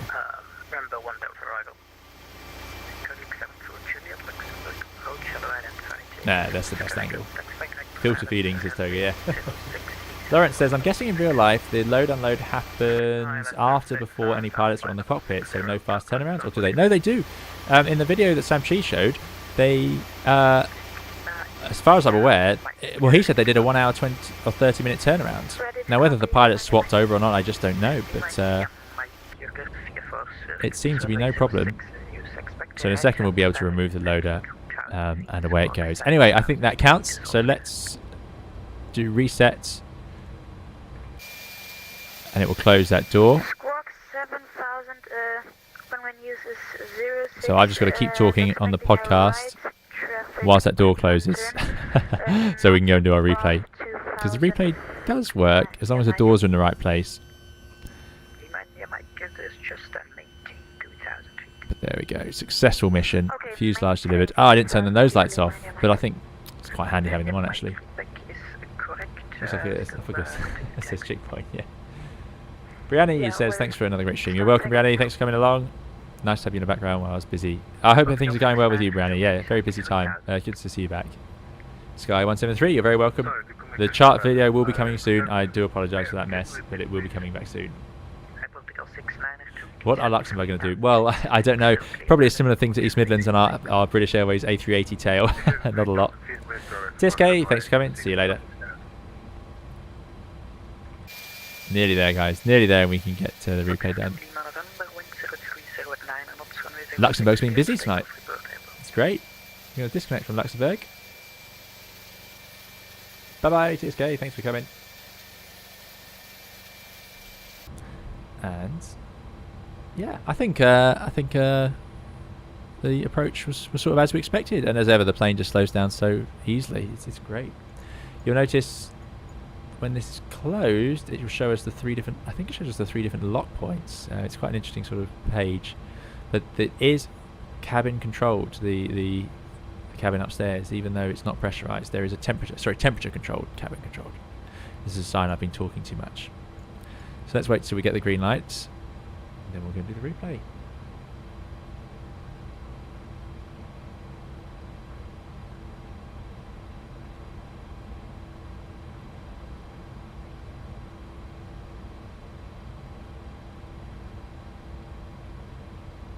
I would love to see some 380 freighters, Flight 42. Yeah, 380, one of my all-time favourite airplanes. Really excited to see more with that, as you know, we've got a few simulator versions coming, including InnyBuilds. Is it InnyBuilds working on one for X-Plane? Chris said, what happened when you put Toga on the approach? So I pressed Toga. I became convinced in my mind, because I haven't done it. I didn't remember to do it last time. So in the A300 it's automatic, but I pressed Toga and I became convinced for some reason that the thrust was going to Toga. Now I'm sure it wasn't. I think it was just spooling up in anticipation, because there's so much drag. It's just, to me, it felt like it was spooling up early, so I disconnected the auto thrust for a second and forced it back, but then it seemed to work out just fine. There we go, and it's locked. Right, replay time. So I actually think it was probably working just fine, and I made a mistake. So next time I'm going to try it out, because it didn't seem to be going to Toga, but the time it takes for it to go to spool up to Toga on takeoff is really quite impressively long. So yeah, right, let's take a look. We used barely any of this 2,000 meter runway, as you'd expect. Oh, beautiful graphics as ever at night. Also, the replay function's so powerful, it all just works. The engines are on. Excellent. So there we go, into the flare. Bit of a float, as I said. And just settling on the runway. But there you go. It's that extra lightweight with the high CG, and then any sort of crosswind, it really feels it. So that's really interesting that wing did that again. So yeah. Also a little bit of drift. Would have been better to get that off properly. You can definitely land with that much drift, but if you do, there is, you know, you're going to increase the chances of that, and this airplane seems prone to it anyway. So yeah, that's something I look forward to trying out. Let's give it a proper view on the approach, just because it's so glorious to see. The fly-by-wire sim guys making the 380 for FS 2020. Yeah, I'm excited for that as well, very much so. See all the controls moving. Hard to believe it's flying, isn't it? There he goes, and there's that wing until those spoilers come up and pick it up. Fantastic. Right, guys, as you know, we are equipped today with the required, look at that, and there's that terrain ridge. So that rad-out suddenly counted up. I think that should be, oh, we're going a bit further back. I always just guess at this point. I think we can have a nice wing view, sort of cargo wing view. And I'm going to say thank you all so much for coming along. Thank you to the moderators for your hard work. Thank you for everyone just joining in, chatting and liking the video. It makes a big difference. And thank you, of course, to those who kindly donated. We're going to have the outro music now. CRJ video coming online as soon as this video ends. So, yeah, do please check that out if you're interested in my thoughts on the, or it's just a first flight in the CRJ. Obviously, there's no point reviewing it yet. It's not been out long enough.